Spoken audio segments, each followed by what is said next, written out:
ഇന്നത്തെ ജനങ്ങൾ ഇങ്ങനെ സ്വീകരിക്കേണ്ടതിന് പകരം എങ്ങനെ സ്വീകരിക്കുന്നു എന്നുള്ളത് നോക്കാം. ഇന്ന് ഇവർ സ്വീകരിക്കുന്ന രീതികൾ കുറച്ചുകൂടി വ്യത്യസ്തമാണ്. ഇന്ന് ദീൻ സ്വീകരിക്കുന്ന രീതിയെക്കുറിച്ചിട്ട് നമുക്ക് പറയാം. ഇന്ന് ദീൻ സ്വീകരിക്കുന്നത് ഒരു പക്ഷപാത മനസ്ഥിതിയോടുകൂടിയാണ്. പക്ഷപാത മനസ്ഥിതിയോടുകൂടിയാണ്, ഹക്കിനു വേണ്ടിയല്ല. ഹക്ക് എന്ന് പറയുന്നത് ആളുകൾക്കനുസരിച്ചാണ്. ഇന്ന ആള് പറഞ്ഞാൽ അത് ഹക്കാണ്, ഇന്ന ആള് പറഞ്ഞിട്ടില്ലെങ്കിൽ ഹക്കല്ല. ഇന്ന പാർട്ടി ചെയ്താൽ അത് ന്യായമാണ്, ഇന്ന പാർട്ടി ചെയ്യാത്തതൊക്കെയാണ് അന്യായം. ഇത് ഓരോരുത്തർക്കും കാണാം. പാർട്ടിയിലുള്ള ആൾക്കാർക്ക് തന്നെ ബോധ്യമാണ് അത് നമ്മളെ പാർട്ടി ചെയ്യുമ്പോൾ അത് സുന്നത്തായിരിക്കും, അത് നമ്മളെ പാർട്ടിയല്ല മറ്റേ പാർട്ടിയെ ചെയ്ത് വിചാരിച്ചാൽ വിചാരിച്ചുമാവും. തഅസ്സുബാണ് എല്ലാ മനുഷ്യരുടെയും മനസ്സിൽ. എല്ലാ മനുഷ്യരുടെയും എന്ന് പറഞ്ഞാൽ ഇല്ലാ മൻ റഹിമഹുല്ലാഹ് വ ഖലീലും മാഹും.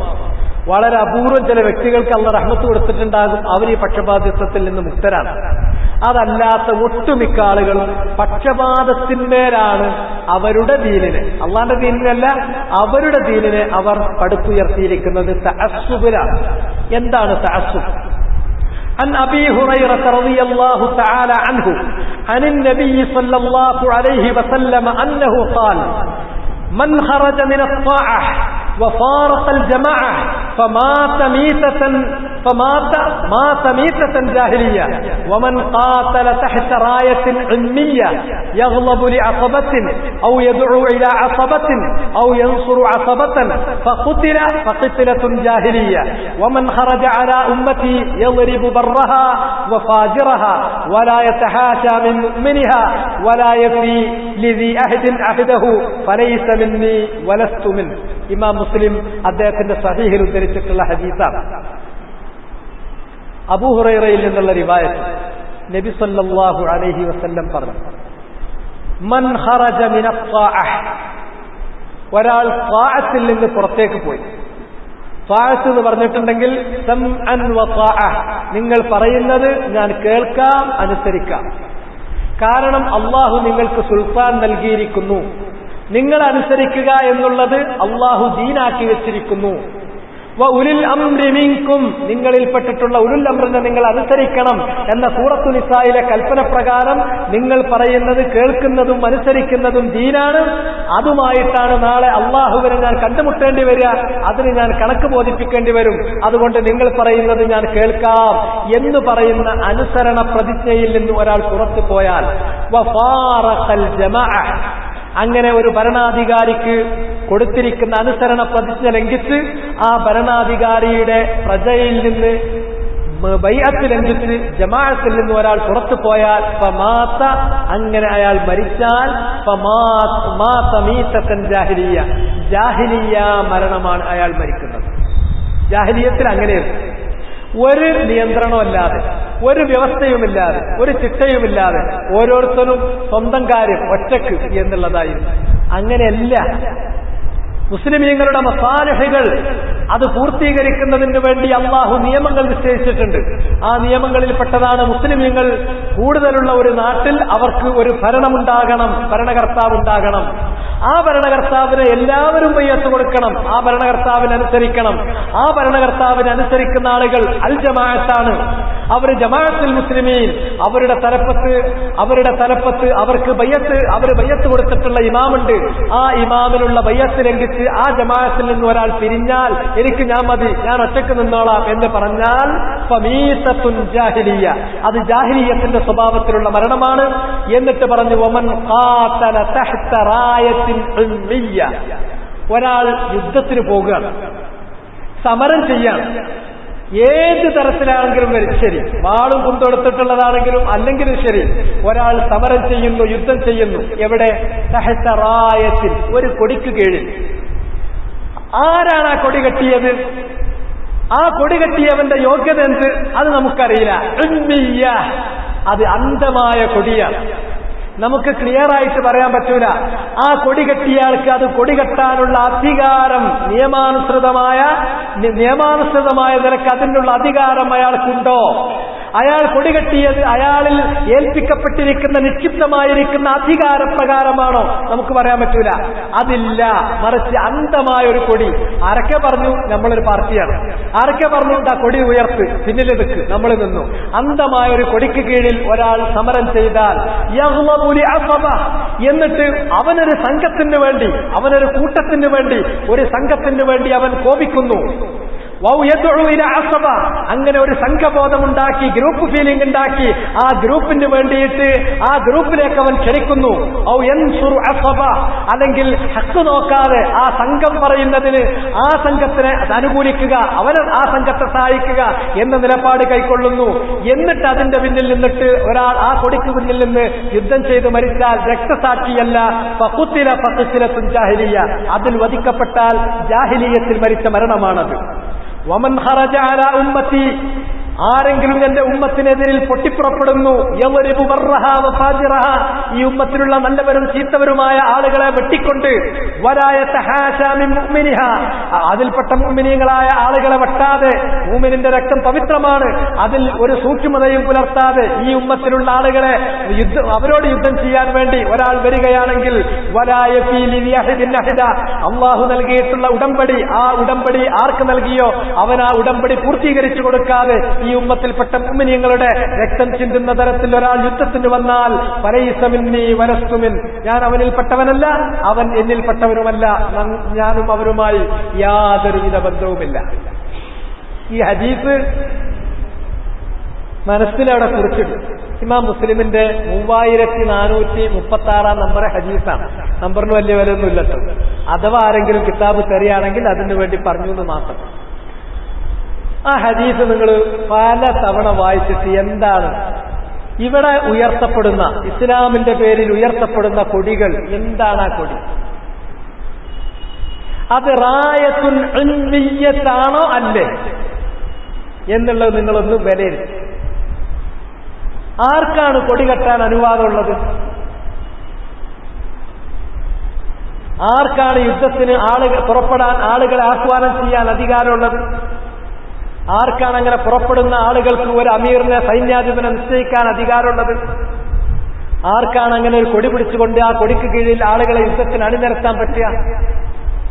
അത് മിനൽ മസാലിഹിൽ മുഹവ്വലതി ലിർറാഇ ദൂന റഇയ്യ, അത് റാഇ ഭരണാധികാരിക്ക് മാത്രം അവകാശപ്പെട്ടിട്ടുള്ള അധികാരങ്ങളിൽപ്പെട്ടതാണ്. അല്ലാത്തൊരു സാധാരണക്കാരന് ഇങ്ങനെ ഒരു അധികാരമില്ല. ഇത് ഫൗളാണ്. അങ്ങനെ ഒരു ഫൗള ദീനുൽ ഇസ്ലാമിലില്ല. ജനങ്ങളെ യുദ്ധത്തിനിറങ്ങി എന്ന് ആഹ്വാനം ചെയ്യണമെങ്കിൽ അതൊരു ഭരണാധികാരിക്കേ ചെയ്യാൻ പറ്റുള്ളൂ. ഭരണാധികാരിയുടെ അധികാരങ്ങളിൽപ്പെട്ടതാണ്. ഒരു സൈന്യാധിപനെ നിശ്ചയിച്ച് ഇയാളെ നിങ്ങളെ നയിക്കാൻ, ഈ സൈന്യത്തിന് നേതൃത്വം നൽകാൻ ഇയാളെ നിശ്ചയിച്ചിരിക്കുന്നു എന്ന് തഹ്വീൽ ചെയ്തു കൊടുക്കണമെങ്കിൽ അയാൾ ഹാക്കിമാകണം. ഒരു കൊടി, ഈ കൊടിയുമായിട്ട് നിങ്ങൾ ഈ കൊടിക്ക് കീഴിൽ അണിനിരന്ന് പോകൂ എന്നൊരു കൊടി അത് കെട്ടിക്കൊടുക്കണമെങ്കിൽ അതിന് ഭരണാധികാരിയാകണം. അങ്ങനെ നിയമാനുസൃതമായ രൂപത്തിൽ അധികാരത്തിൽ വന്ന് മുക്കനത്തുണ്ടായിട്ടുള്ള, എസ്റ്റാബ്ലിഷ് ചെയ്യപ്പെട്ടിട്ടുള്ള ഒരു റൂളർ, ഒരു ഭരണാധികാരി കെട്ടിക്കൊടുത്ത കൊടിയാണോ?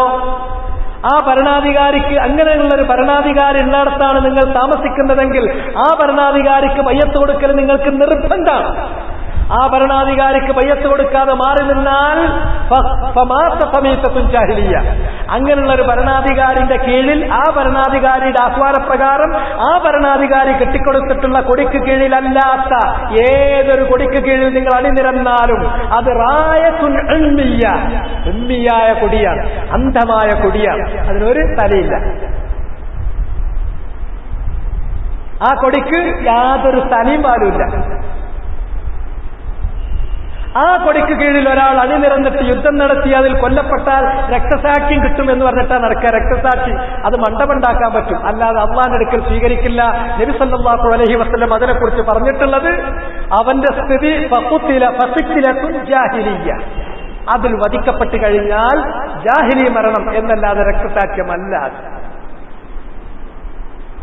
ഹദീസ്, സഹീഹായ ഹദീസ് ഇമാം മുസ്ലിമിന്റേതാണ്, അദ്ദേഹത്തിന്റെ സഹീൽ രേഖപ്പെടുത്തിയിട്ടുള്ളതാണ്. ഇതൊന്ന് മനസ്സിലാക്കി, ഈ ഹദീസ് ഒന്ന് മനസ്സിലാക്കിയിട്ട് വേണം ഇവിടെ സമരമുഖത്തേക്ക് ആളുകളെ ഇറക്കുന്ന ഓരോ നേതാവും ഞാൻ എങ്ങനെയാണ് ആളുകളെ സമരമുഖത്തേക്ക് ഇറക്കുക, എനിക്കതിനുള്ള അധികാരം എന്താണ് എന്നൊന്ന് പരിശോധിക്കണം. അല്ലെങ്കിൽ കണ്ട കൊടിന്റെ അല്ലെങ്കിൽ അതിന്റെ കളർ നോക്കിയതിന്റെ പിന്നാലെ നിൽക്കുമ്പോൾ ഒന്ന് ആലോചിക്കേണ്ടതുണ്ട്.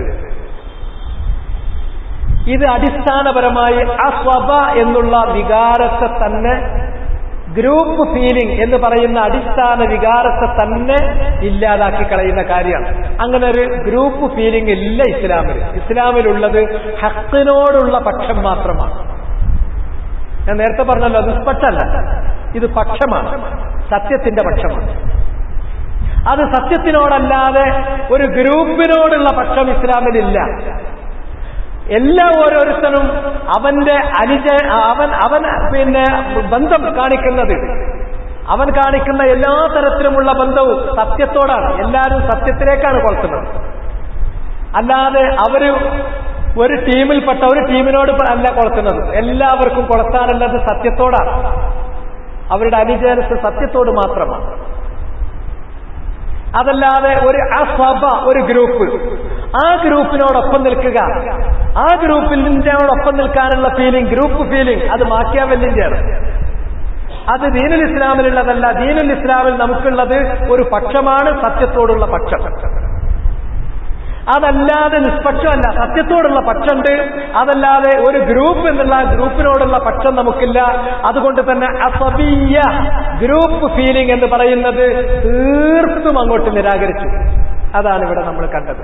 ആ ഹദീസ് നിങ്ങൾ കൃത്യമായി മനസ്സിലാക്കേണ്ട ഒരു ഹദീസാണ്.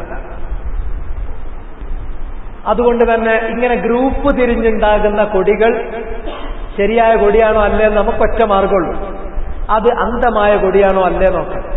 ഏതാണ് അന്ധമല്ലാത്ത കൊടി? ശരിക്ക് ഒരു പിതൃത്വം അവകാശപ്പെടാനുള്ള കൊടി. ഹാക്കിം, മുസ്ലിം, ഖായിം, ളാഹിർ, നിയമാനുസൃതമായ രൂപത്തിൽ അധികാരത്തിൽ വന്ന് എസ്റ്റാബ്ലിഷ് ചെയ്തിട്ടുള്ള ഒരു ഭരണാധികാരി, അയാൾ കുത്തിക്കൊടുക്കുന്ന കൊടിയാണ് പിതൃത്വമുള്ള കൊടി. അതല്ലാത്തതൊക്കെ എന്തിനാർക്കും അറിയാത്ത, തലയില്ലാത്ത അന്ധമായ കൊടിയാണ്. അതിന്റെ കീഴിൽ അണിനിരക്കാൻ പറ്റില്ല.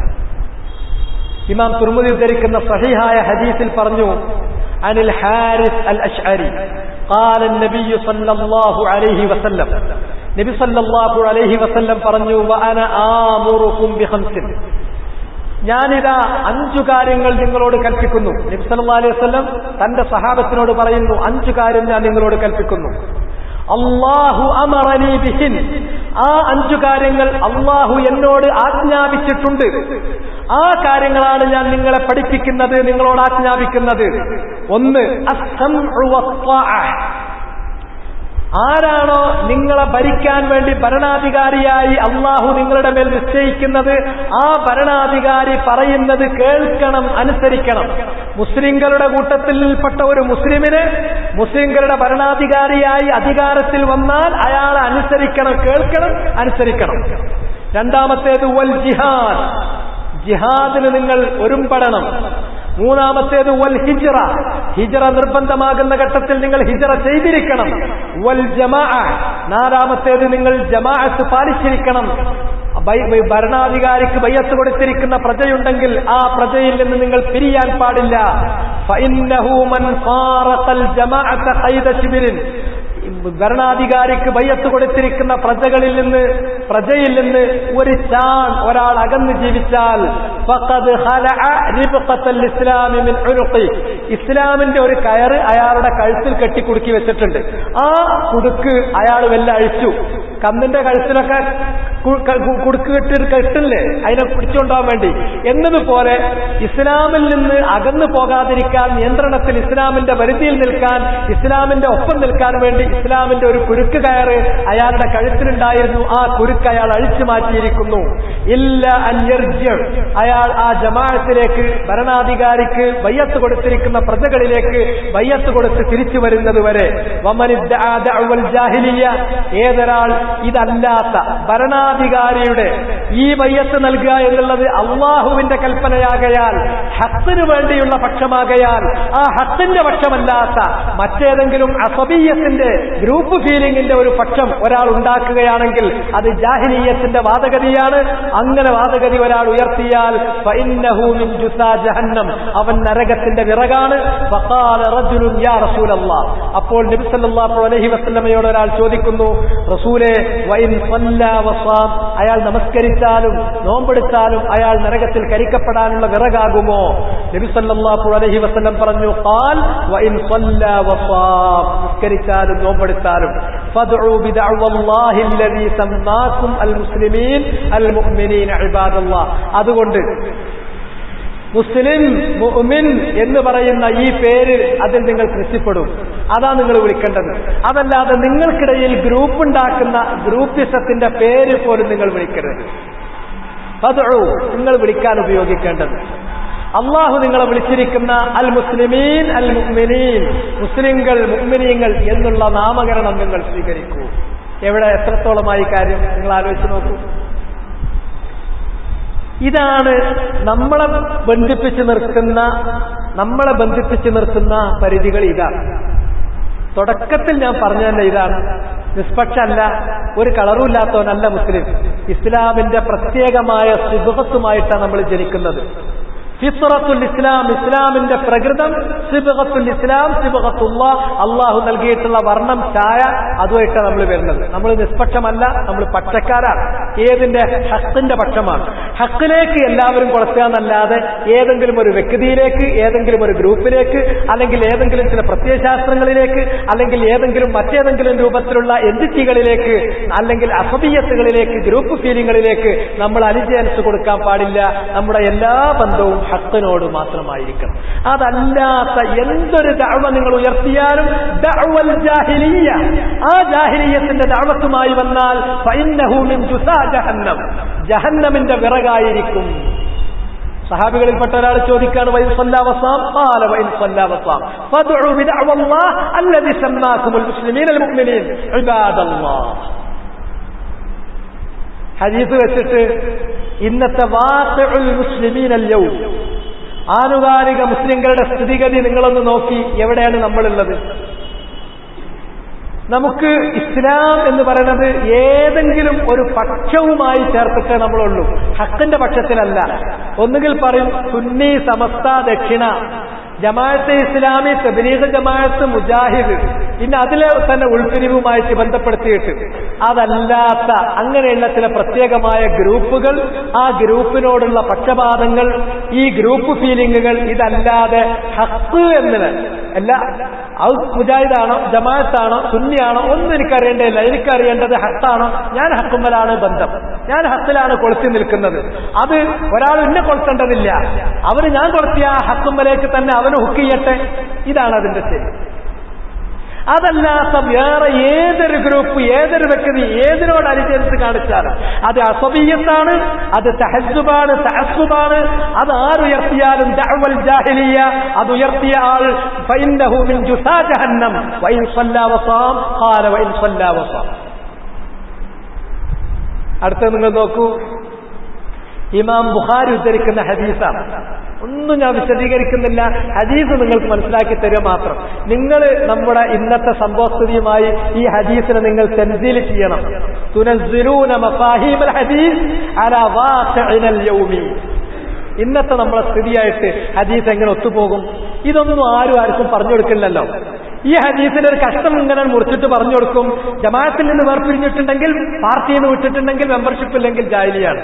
അതല്ല ഇതിന്റെ അർത്ഥം. ഹദീസ് മുഴുവൻ കേൾക്കുമ്പോൾ നമുക്ക് മനസ്സിലാവും ഹദീസിന്റെ അർത്ഥം മറിച്ചാണ്.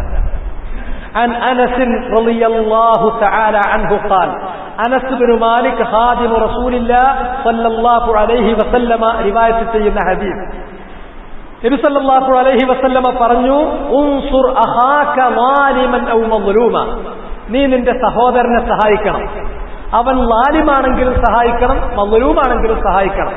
ലാലിം എന്ന് പറഞ്ഞാൽ അക്രമം കാണിക്കുകയാണെങ്കിലും, മദ്ലൂം അക്രമത്തിനിരയാകുകയാണെങ്കിലും. ഇത് കേട്ടപ്പോൾ ഫഖാല റജുലുൻ, സഹാബത്തിൽപ്പെട്ട ഒരാൾ നബിയോട് ചോദിക്കുന്നു, യാ റസൂലല്ലാഹ് അൻസുറുഹു ഇദാ കാന മദ്ലൂമൻ, എന്റെ സഹോദരൻ അക്രമത്തിനിരയാവുകയാണെങ്കിൽ ഞാൻ അവനെ സഹായിക്കും, അതിന് സംശയമല്ല.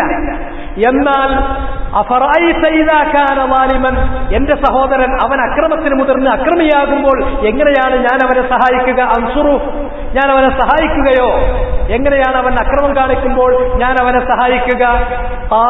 അപ്പോൾ നബി സല്ലല്ലാഹു അലൈഹി വസല്ലമ പറഞ്ഞു, തഹ്ജുസുഹു ഔ തംനഉഹു മിനൽ ദുൽമി ഫഇന്ന ദാലിക നസ്റു. അവൻ ചെയ്യുന്ന അക്രമത്തിൽ നിന്ന് അവന്റെ കൈ പിടിച്ചു മാറ്റൂ, അവനെ നീ തടഞ്ഞു വെക്കൂ, അതാണ് അവന് ചെയ്യുന്ന സഹായം. ഇപ്പൊ എവിടെത്തി?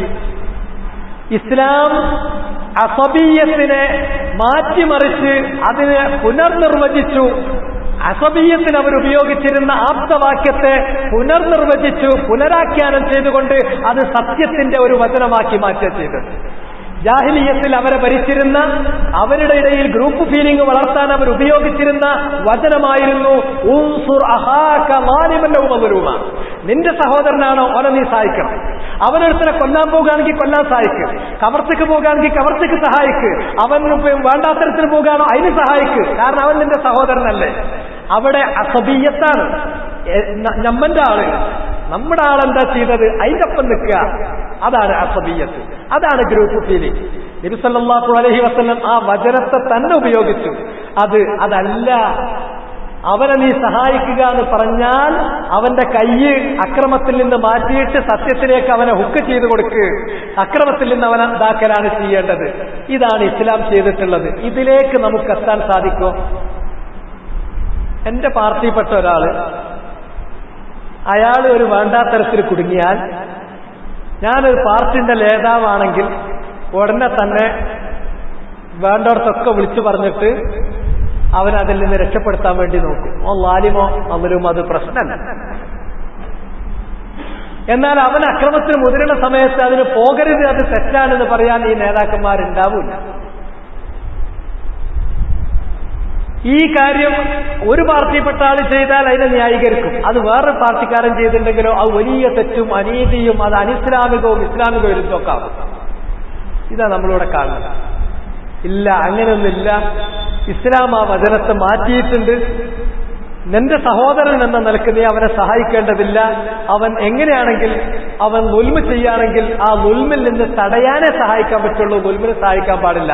നുൽമിനെ സഹായിക്കുമ്പോൾ എന്ത് ചെയ്യുന്നു എന്ന് നോക്കാതെ ആര് ചെയ്യുന്നു എന്ന് നോക്കിയിട്ട് സഹായിക്കുന്നതാണ് പക്ഷപാതം. എന്താണ് ചെയ്യുന്നത് എന്ന് നോക്കി സഹായിക്കുന്നത്, ചെയ്യുന്നത് നല്ലതാണ്, ഹത്താണെങ്കിൽ അതിന് സഹായിക്കുന്നത്, അത് ഹത്തിനോടുള്ള നമ്മുടെ പ്രതിബദ്ധതയാണ്. എന്നാൽ ചെയ്യുന്ന ആൾ ആരാണ് എന്ന് മാത്രം നോക്കി ചെയ്യുന്ന വിഷയം അത് ഹത്താണോ ബാത്തിലാണോ എന്ന വകതിരിവില്ലാതെ ചെയ്യുന്ന ആളെ നോക്കി സഹായിച്ചാൽ അതാണ് അസബിയ്യത്ത്. ഇത് നമ്മളടുക്കലുണ്ടോ അല്ലേ? നിങ്ങൾ തന്നെ പറയും, നിങ്ങൾ തന്നെ തീരുമാനിച്ചോളി. നമ്മളിപ്പോ റസൂലുള്ള പറഞ്ഞ വചനത്തിലാണോ അതോ ജാഹിലിയത്തിന്റെ വചനത്തിലാണോ? വാക്കം തന്നെയാണ്. എന്ന വചനം ജാഹിലിയത്തിന്റെ അർത്ഥത്തിലാണോ നമ്മൾ അപ്ലൈ ചെയ്യുന്നത്? റസൂലുള്ള അതിന്റെ പുനർനിർവചനം നടത്തിയിട്ടുള്ള അർത്ഥത്തിലാണോ നമ്മൾ ജീവിതത്തിൽ അപ്ലൈ ചെയ്യുന്നത്? ഈ കാര്യത്തിന് മുതിരുന്നത് എന്റെ ആളാണോ എന്റെ സഹോദരനാണോ? എന്റെ സഹോദരനാണെങ്കിൽ ഓന്റെ ഒപ്പം കൂടി, ഓന്റെ പിന്നാലെ കൂടി. ഇത് ജാഹിലിയത്താണ്. എന്നാൽ അതല്ല നോക്കുന്നത്, എന്റെ സഹോദരനാണോ എന്നതിനേക്കാൾ കൂടുതൽ ഞാൻ നോക്കുന്നത് അവൻ ചെയ്യുന്ന കാര്യം ഹത്താണോ, ഹത്തിനോട് ഞാനും അവനും കടപ്പെട്ടവനാണ്. ഹത്തല്ലേ, അതിൽ നിന്ന് അവനെ മാറ്റി നിർത്തേണ്ടത് എന്റെ ബാധ്യതയാണ്. അവിടെയാണ് ഞാൻ അവനെ സഹായിക്കേണ്ടത്. അത് നമ്മുടെ ഇസ്ലാമിക പ്രവർത്തകരെന്ന് പറയുന്നവരുടെ ഇസ്ലാമിക പ്രവർത്തനത്തിൽ പോലും ഇസ്ലാമീയത്തിന്റെ വ്യാഖ്യാനം പോയിട്ട് ജാഹിലിയത്തിലേക്ക് തിരിച്ചു പോയിരിക്കുകയാണ്. ജാഹിലിയത്തിന്റെ വ്യാഖ്യാനത്തിലേക്ക് അവർ തിരിച്ചുപോയി. തിരിച്ചറിയൂ നിങ്ങൾ. ഇനി അത് മാത്രമല്ല, അല്ലാഹു സുബ്ഹാനഹു വ തആല പറഞ്ഞു, وَإِنَّ هَذِهِ أُمَّتُكُمْ أُمَّةً وَاحِدَةً وَأَنَا رَبُّكُمْ فَاعْبُدُونِ فَتَقَطَّعُوا أَمْرَهُم بَيْنَهُمْ زُبَرًا كُلُّ حِزْبٍ بِمَا لَدَيْهِمْ فَرِحُونَ. അല്ലാഹു മനുഷ്യരെ സൃഷ്ടിച്ചത് ഒരൊറ്റ ഉമ്മത്തായിട്ടാണ്. ഈ മാനവരാശി ഒറ്റ നാഷനാണ്, ഒറ്റ വർഗം, ഒറ്റ സമുദായം. അള്ളാഹു ഈ മൊത്തം വർഗത്തിന്റെ റബ്ബും. അതുകൊണ്ട് നിങ്ങൾ എന്നെ സൂക്ഷിക്കുകയും ഫതഖത്തഉ അംറഹും ബൈനഹും സുബറാ, അവർക്കിടയിൽ അവര് ഭിന്നിപ്പുണ്ടാക്കി പല കഷ്ണങ്ങളായി അവർ വേർതിരിച്ചു. കുല്ലു ഹിസ്ബിൻ ബിമാ ലദൈഹിം ഫരിഹൂൻ, ഓരോ കക്ഷിയും അവരുടെ അടുക്കലുള്ളത് കൊണ്ട് തൃപ്തിപ്പെടുകയും ചെയ്തു. ഈ സ്ഥിതിവിശേഷത്തിലേക്ക് നമ്മൾ മുസ്ലിമീങ്ങൾ എത്തിത്തീരുകയും ചെയ്തു. ഇത് അസബിയ്യ, ജാഹിലിയ്യ, ആ ജാഹിലിയത്ത് ആരുയർത്തിയാലും ഫഇന്നഹു മിൻ ജുസാ ജഹന്നം. ഫഖാല റജുലുൻ വഇൻ സ്വല്ലാ വസാം ഫഖാല വഇൻ സ്വല്ലാ വസാം. ഇതല്ല ഒരു മുസ്ലിമിന്റെ നിലപാട്. നേരത്തെ ഞാൻ പറഞ്ഞ രൂപത്തിലാണ് ദീൻ സ്വീകരിക്കേണ്ടത്. എന്റെ ആളെ ഏതിനാണുള്ളത്, എന്റെ പാർട്ടി ഏതാണ് എന്നല്ല നോക്കേണ്ടത്. സത്യം ഏതാണ്? ഖാലല്ലാഹ് അതിലുണ്ടോ, ഖാല റസൂലുള്ളാഹ് ഉണ്ടോ, സഹാബത്തിന്റെ ഫഹം അതിലുണ്ടോ, അതുണ്ടോ അല്ലെന്ന് നമ്മൾ നോക്കേണ്ട വിധത്തിൽ ഉലമാക്കളെ നോക്കിയിട്ടുണ്ടോ? ഇങ്ങനെയാണ് യഥാർത്ഥത്തിൽ നമ്മൾ കാര്യങ്ങൾ വേർതിരിക്കേണ്ടത്. സുബ്ഹാനകല്ലാഹുമ്മ വബിഹംദിക അഷ്ഹദു അൻ ലാ ഇലാഹ ഇല്ലാ അൻത അസ്തഗ്ഫിറുക വഅതൂബു ഇലൈക്. اللهم صل على محمد وعلى آل محمد وبارك على محمد وعلى آل محمد كما صليت وباركت على آل إبراهيم إنك حميد مجيد. الرحيم. الحمد لله رب العالمين والعاقبة للمتقين ولا عدوان إلا على الظالمين. أشهد أن لا إله إلا الله وحده لا شريك له ولي الصالحين، وأشهد أن محمدا عبده ورسوله الصادق الأمين، أرسله الله بالهدى ودين الحق ليظهره على الدين كله ولو كره المشركون، فبلغ الرسالة وأدى الأمانة ونصح الأمة وجاهد في الله حق جهاده وتركنا على البيضاء ليلها كنهارها لا يزيغ عنها إلا هالك، فصلوات ربي عليه وعلى آله وأصحابه الطيبين الطاهرين وسلم تسليما مزيدا إلى يوم الدين. أما بعد، فإن أصدق الحديث كتاب الله وخير الهدي هدي محمد صلى الله عليه وسلم وشر الأمور محدثاتها وكل محدثة بدعة وكل بدعة ضلالة وكل ضلالة في النار. സഹോദരന്മാരെ, ളുഹറിന് മുമ്പ് തഅസ്സുബിനെ സംബന്ധിച്ച് നബി സല്ലല്ലാഹു അലൈഹി വസല്ലമ പറഞ്ഞിട്ടുള്ള വചനങ്ങൾ ഞാൻ നിങ്ങളുടെ ശ്രദ്ധയിൽ കൊണ്ടുവരികയുണ്ടായി. ഹഖിനു വേണ്ടിയല്ലാതെ ഏതൊന്നിന് നമ്മൾ കക്ഷി പിടിക്കുന്നുവോ, ഏതൊന്നിന് നമ്മൾ പക്ഷം പിടിക്കുന്നുവോ, അതാണ് അസബിയ്യത്ത്.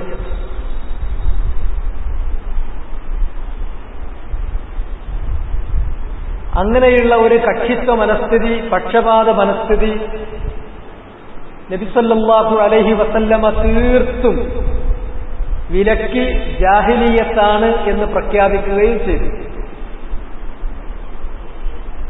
يغلب لعصبة أو يدعو إلى عصبة أو ينصر عصبة فقتل فقتلة جاهلية. അതാണ് നബി സല്ലല്ലാഹു അലൈഹി വസല്ലമ പ്രയോഗിച്ചിരിക്കുന്ന ഈ പക്ഷപാത മനസ്ഥിതികളെ അധിക്ഷേപിക്കുന്നതിന് വേണ്ടി നബി സല്ലല്ലാഹു അലൈഹി വസല്ലം പ്രയോഗിച്ചിട്ടുള്ള വചനങ്ങൾ അതാണ്. സത്യത്തിന് വേണ്ടിയല്ല, മറ്റൊരു ഗ്രൂപ്പിന് വേണ്ടി, മറ്റൊരു വിഭാഗത്തിന് വേണ്ടി, മറ്റൊരു സംഘത്തിന് വേണ്ടി അയാൾ കോപിക്കുന്നു. ആ സംഘത്തിലേക്ക് അയാൾ ജനങ്ങളെ ക്ഷണിക്കുന്നു. ആ സംഘത്തെ സഹായിക്കുന്നതിന് വേണ്ടി ഏതർത്ഥത്തിലും അവരെ സഹായിക്കാൻ വേണ്ടി തുനിയുന്നു. ആ മാർഗത്തിൽ അയാൾ കൊല്ലപ്പെട്ടാൽ ഫഖിലത്തുൻ ജാഹിലിയ്യ, അത് രക്തസാക്ഷ്യമല്ല, അത് ജാഹിലിയ്യ മരണമാണ്.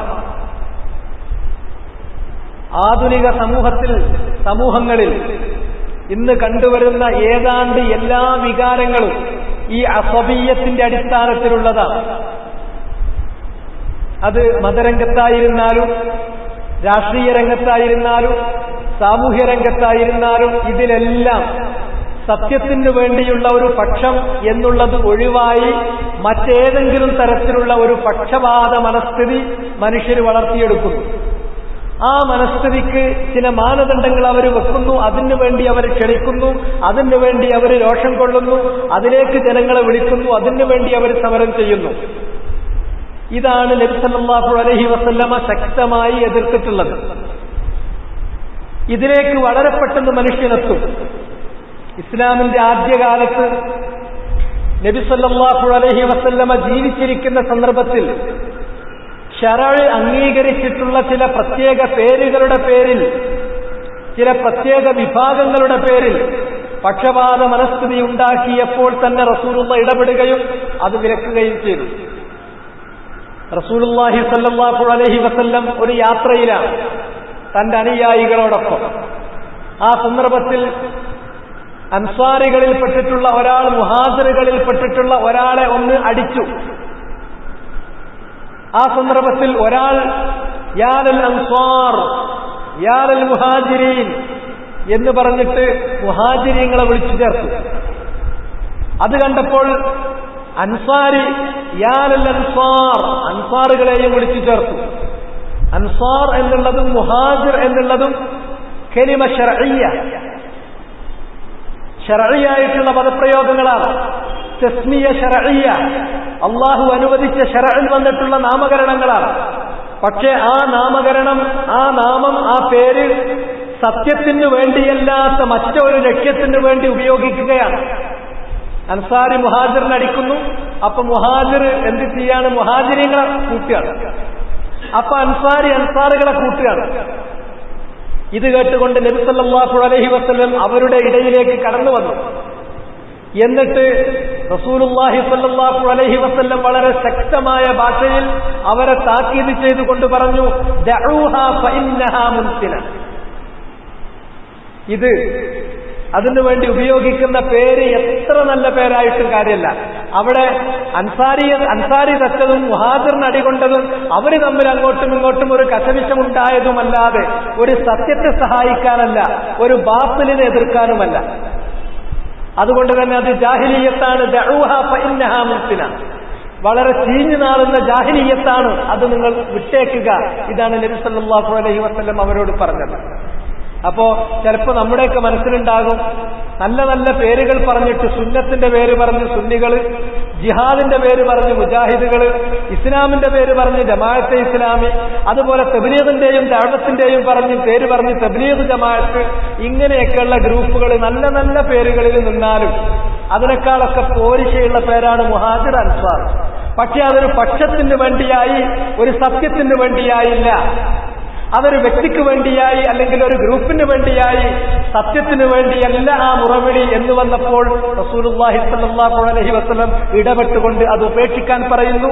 ഫഇന്നഹാ മുൻസിന, അത് ദുർഗന്ധം വമിക്കുന്ന, ദുഷിച്ചു നാറുന്ന ജാഹിലിയ്യത്താണ്. ഇതാണ് നബി സല്ലല്ലാഹു അലൈഹി വസല്ലമ പറഞ്ഞത്. പിന്നീട് കുറച്ചു കഴിയുമ്പോൾ നമ്മൾ കാണുന്നത് സിയാസത്തിന് വേണ്ടിയുള്ള ചില കടിപിടികൾ ഉണ്ടാകുന്നത്. അമവികളുടെ കാലഘട്ടത്തിൽ ചില ചില്ലറ പ്രശ്നങ്ങൾ അതിന്റെ പേരിൽ ഉണ്ടായിത്തീരുന്നുണ്ട്. അതുപോലെ തന്നെ അബ്ബാസികൾ അമവികളിൽ നിന്ന് ഭരണം മാറ്റിയിട്ട് അബ്ബാസികൾ ഭരണമേറ്റെടുക്കുന്ന സമയത്ത് നമ്മൾ കാണുന്നുണ്ട്. ഇങ്ങനെയുള്ള സിയാസത്തിന്റെ പേരിലുള്ള ചില പക്ഷങ്ങൾ വേറെ വന്നു. ചിലര് ആലുൽ ബൈത്ത് എന്ന് പറഞ്ഞുകൊണ്ട് ഒരു പക്ഷപാതം വേറെ ഉണ്ടാക്കി നബി കുടുംബത്തിന് വേണ്ടി. മറ്റു ചില ആളുകൾ അമവികൾക്ക് വേണ്ടി, മറ്റു ചില ആളുകൾ ബനൂ ഉമയ്യക്ക് വേണ്ടിയുള്ളതുപോലെ തന്നെ ബനുൽ അബ്ബാസിന് വേണ്ടി, ഇങ്ങനെയുള്ള സിയാസിയായ പക്ഷപാതങ്ങൾ വന്നു. ഈ പക്ഷപാതങ്ങൾ വരുന്ന സന്ദർഭത്തിൽ തന്നെ മറ്റൊരു ഭാഗത്ത് മതത്തിന്റെ പേരിൽ, മറ്റൊരു സിയാസത്താണ്. ഇനി അതല്ല, മസാഹിബുകളും വന്നു. മസാഹിബ് എന്ന് പറഞ്ഞാൽ ഫുറൂഇയായ കാര്യങ്ങളിൽ ഏതെങ്കിലും ചില പ്രത്യേക ഇമാമികളെ പിന്തുടർന്നുകൊണ്ടുണ്ടായിട്ടുള്ള മദ്ഹബിന്റെ പക്ഷപാതിത്വങ്ങൾ. ആ പക്ഷപാതിത്വങ്ങൾ വന്നപ്പോഴും യഥാർത്ഥത്തിൽ എല്ലാ ഉലമാക്കളും, മദ്ഹബിന്റെ ഉലമാക്കളും ഈ തരത്തിലുള്ള പക്ഷപാതങ്ങൾ ഒഴിവാക്കാൻ വേണ്ടി അവര് പറഞ്ഞാൽ കേൾക്കുന്ന എല്ലാ ആളുകളോടും അവരത് ഉപദേശിക്കുക തന്നെ ചെയ്തിട്ടുണ്ട്. ഉദാഹരണമായി ഇമാം അബൂ ഹനീഫ റഹ്മത്തുള്ളാഹി അലൈഹി, അദ്ദേഹമാണ് അറിയപ്പെടുന്ന 4 മദ്ഹബുകളുടെ കൂട്ടത്തിൽ ഏറ്റവും പഴക്കമുള്ള മദ്ഹബിന്റെ ഇമാം. അദ്ദേഹം പറഞ്ഞത്, ഇദാ സഹൽ ഹദീസ് ഫഹുവ മദ്ഹബി, എനിക്ക് എന്റെ ഒരു മദ്ഹബില്ല.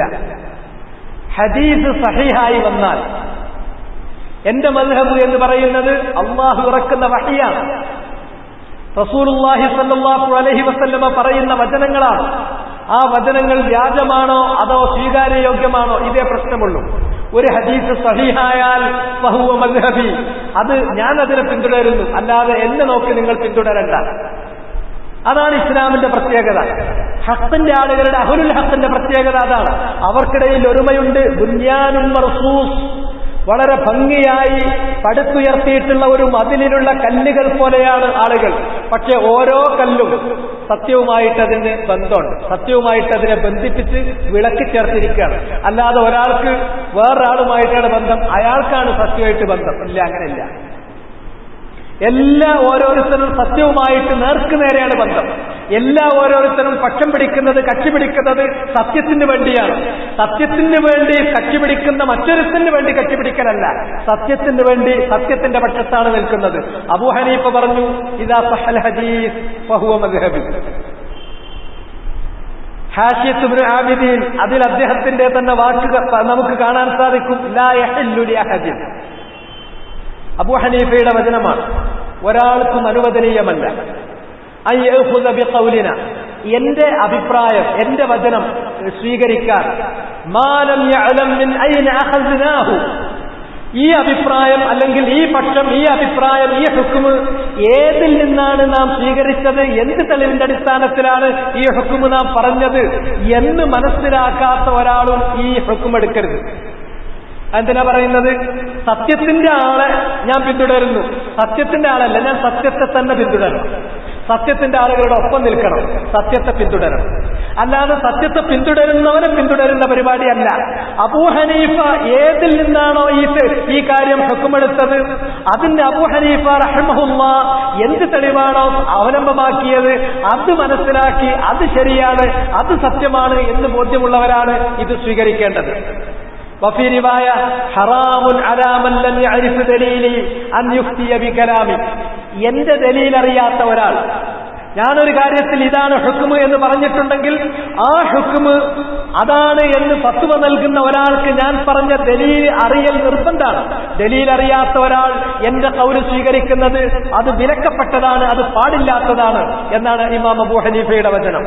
വഫീ റിവായ ഫഇന്നനാ ബശർ നഖൂലുൽ ഖൗൽ അൽയൗം വനർജിഉ അൻഹു ഗദാ, നമ്മൾ മനുഷ്യരാണ്, ഒരുപക്ഷെ ഇന്ന് നമ്മളൊരു അഭിപ്രായം പറയും, നാളെ അതിനേക്കാൾ പിൻബലമുള്ള, അതിനേക്കാൾ ശക്തമായ അല്ലെങ്കിൽ ഇതിന് മറിച്ചുള്ള ഒരു തെളിവ് കണ്ടാൽ ഈ വാക്ക് ഉപേക്ഷിക്കേണ്ടി വരും. തെളിവിനനുസരിച്ച് നമ്മൾ അഭിപ്രായം മാറ്റും. അതുകൊണ്ട് തന്നെ നമ്മളെ വാക്ക് നോക്കിയിട്ടല്ല, നമ്മൾ സത്യത്തെ എവിടെ നിന്നെടുത്തുവോ ആ മമ്പഴ നോക്കിയിട്ട്, അസുല നോക്കിയിട്ട്, ആ സ്രോതസ് നോക്കിയിട്ട് അതിൽ നിന്ന് തന്നെ കാര്യങ്ങൾ എടുത്തിരിക്കൽ നിർബന്ധമാണ്. വഫീ റിവായ, അബൂ ഹനീഫ പറഞ്ഞ മറ്റൊരു റിവായത്ത്, വൈഹക യാ യാഖൂബ് ലാ തക്തുബ് കുല്ലമാ തസ്മഅ, യാഖൂബ് നിനക്ക് നീ ചെയ്യുന്നത് എത്ര മോശമാണ്, എന്നിൽ നിന്ന് കേൾക്കുന്നതെല്ലാം നീ എഴുതി വെക്കരുത്.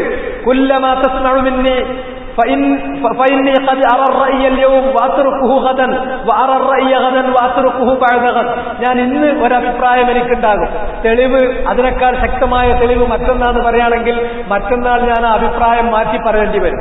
അതുകൊണ്ട് എന്നെ നിങ്ങൾ അവലംബമാക്കരുത്. ഞാൻ ഏതൊന്നിനെ അവലംബിക്കുന്നുണ്ടോ ആ തെളിവുകളെയാണ് നിങ്ങൾ അവലംബിക്കേണ്ടത്. മദ്ഹബി പക്ഷപാതിത്വത്തെ മദ്ഹബിന്റെ എല്ലാ ഉലമാക്കളും എല്ലാ ഇമാമിയങ്ങളും ഈ ഭാഷയിലാണ് സംസാരിച്ച് എതിർത്തു പോന്നിട്ടുള്ളത്. അതുപോലെ ഫുല്ലാനിയിൽ അബൂ ഹനീഫ റഹ്മഹുല്ല പറഞ്ഞ വാക്കുദ്ധരിച്ചത്, ഇദാ ഖുൽതു ഖൗലൻ യുഖാലിഫു കിതാബല്ലാഹ് വഖബറ റസൂൽ സല്ലല്ലാഹു അലൈഹി വസല്ലം ഫത്റുകു ഖൗലി, എന്റെ ഒരു വാക്ക് അള്ളാഹുവിന്റെ ഗ്രന്ഥത്തിലുള്ള വചനത്തിന് എതിരായി വന്നാൽ, അല്ലെങ്കിൽ റസൂലുള്ളാഹിന്റെ ഒരു വചനത്തിന് എതിരായി വന്നാൽ എന്റെ വാക്ക് ഉപേക്ഷിക്കണം, നിങ്ങൾ ഖുർആനിലും ഹദീസിലും വന്നിട്ടുള്ളത് സ്വീകരിക്കണം. അവിടെ മദ്ഹബോ മദ്ഹബിന്റെ ഇമാമിനോടുള്ള പക്ഷം അതോടുകൂടി അവസാനിക്കുകയാണ്. മദ്ഹബിൽ നിൽക്കുന്ന ആളുകൾ തന്നെ അവർ നേർക്കുനേരെ അതിന്റെ സ്രോതസ്സിൽ നിന്ന് തെളിവിനനുസരിച്ച് നിന്നോളണം. ഖുർആനിൽ എന്താണോ അത് സ്വീകരിക്കണം, ഹദീസിൽ എന്താണോ അത് സ്വീകരിക്കണം. ഇമാം എന്ത് പറഞ്ഞു, ഇമാമ് പറഞ്ഞിട്ടുള്ള ഒരു വാക്ക് നമ്മൾ ഉദ്ധരിക്കുകയാണെങ്കിൽ ഇമാമ് ഏത് തെളിവിന്റെ അടിസ്ഥാനത്തിലാണോ ഇതെടുത്തിട്ടുള്ളത് ആ തെളിവ് കൂടി അറിയണം. അപ്പോഴേ അത് നമുക്ക് പറയൽ അനുവദനീയമായി തീരുന്നുള്ളൂ. ഇതാണ് അബൂ ഹനീഫയുടെ കാര്യം.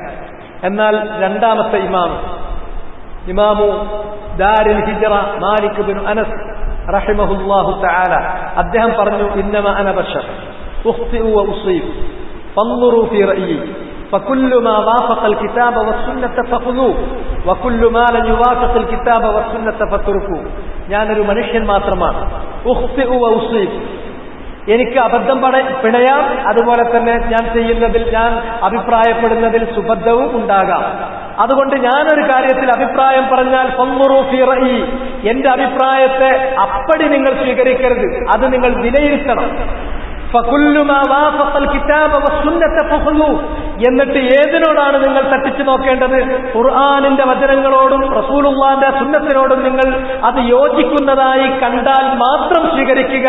വകുല്ലു മാ ലം യുവാഫിഖൽ കിതാബ വസ്സുന്നത ഫത്റുകൂ, ഖുർആനിനോടും സുന്നത്തിനോടും നിരക്കാത്ത അഭിപ്രായങ്ങൾ എന്റെ ഭാഗത്തു നിന്നുണ്ടായിട്ടുണ്ടെങ്കിൽ അത് നിങ്ങൾ ഉപേക്ഷിക്കുകയും ചെയ്യണം, അത് നിങ്ങൾ വലിച്ചെറിയുകയും ചെയ്യണം. മദ്ഹബി പക്ഷപാതിത്വം ഇതോടുകൂടി അവരുടെ ഇമാമുകൾ പറഞ്ഞത് അനുയായികൾ, പിൽക്കാല അനുയായികൾ സ്വീകരിച്ചിരുന്നുവെങ്കിൽ മദ്ഹബി പക്ഷപാതിത്വം അവസാനിക്കുമായിരുന്നു.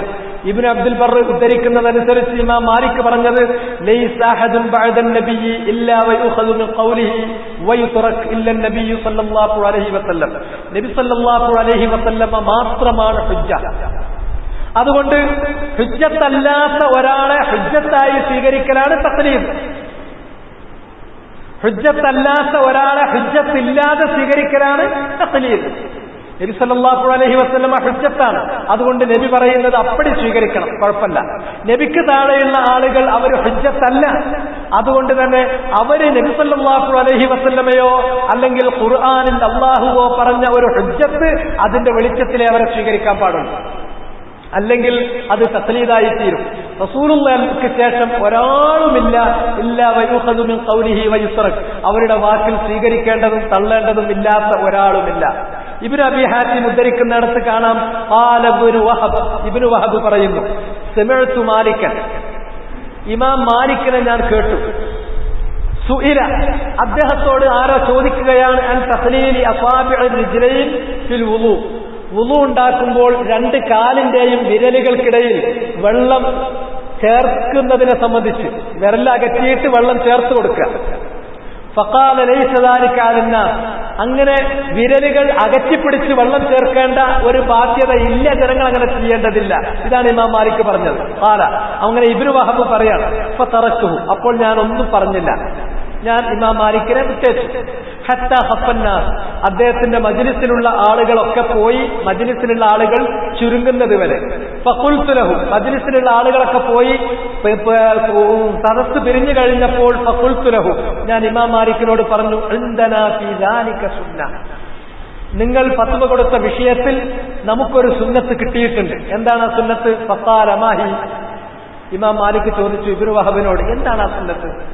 قلت حدثنا الليث بن سعد وابن لهيعة وعمرو بن الحارث عن يزيد بن عمرو المعافري عن أبي عبد الرحمن الحنبلي عن المستورد بن شداد القرشي قال رأيت رسول الله صلى الله عليه وسلم يدلك بخنصره ما بين أصابع رجليه.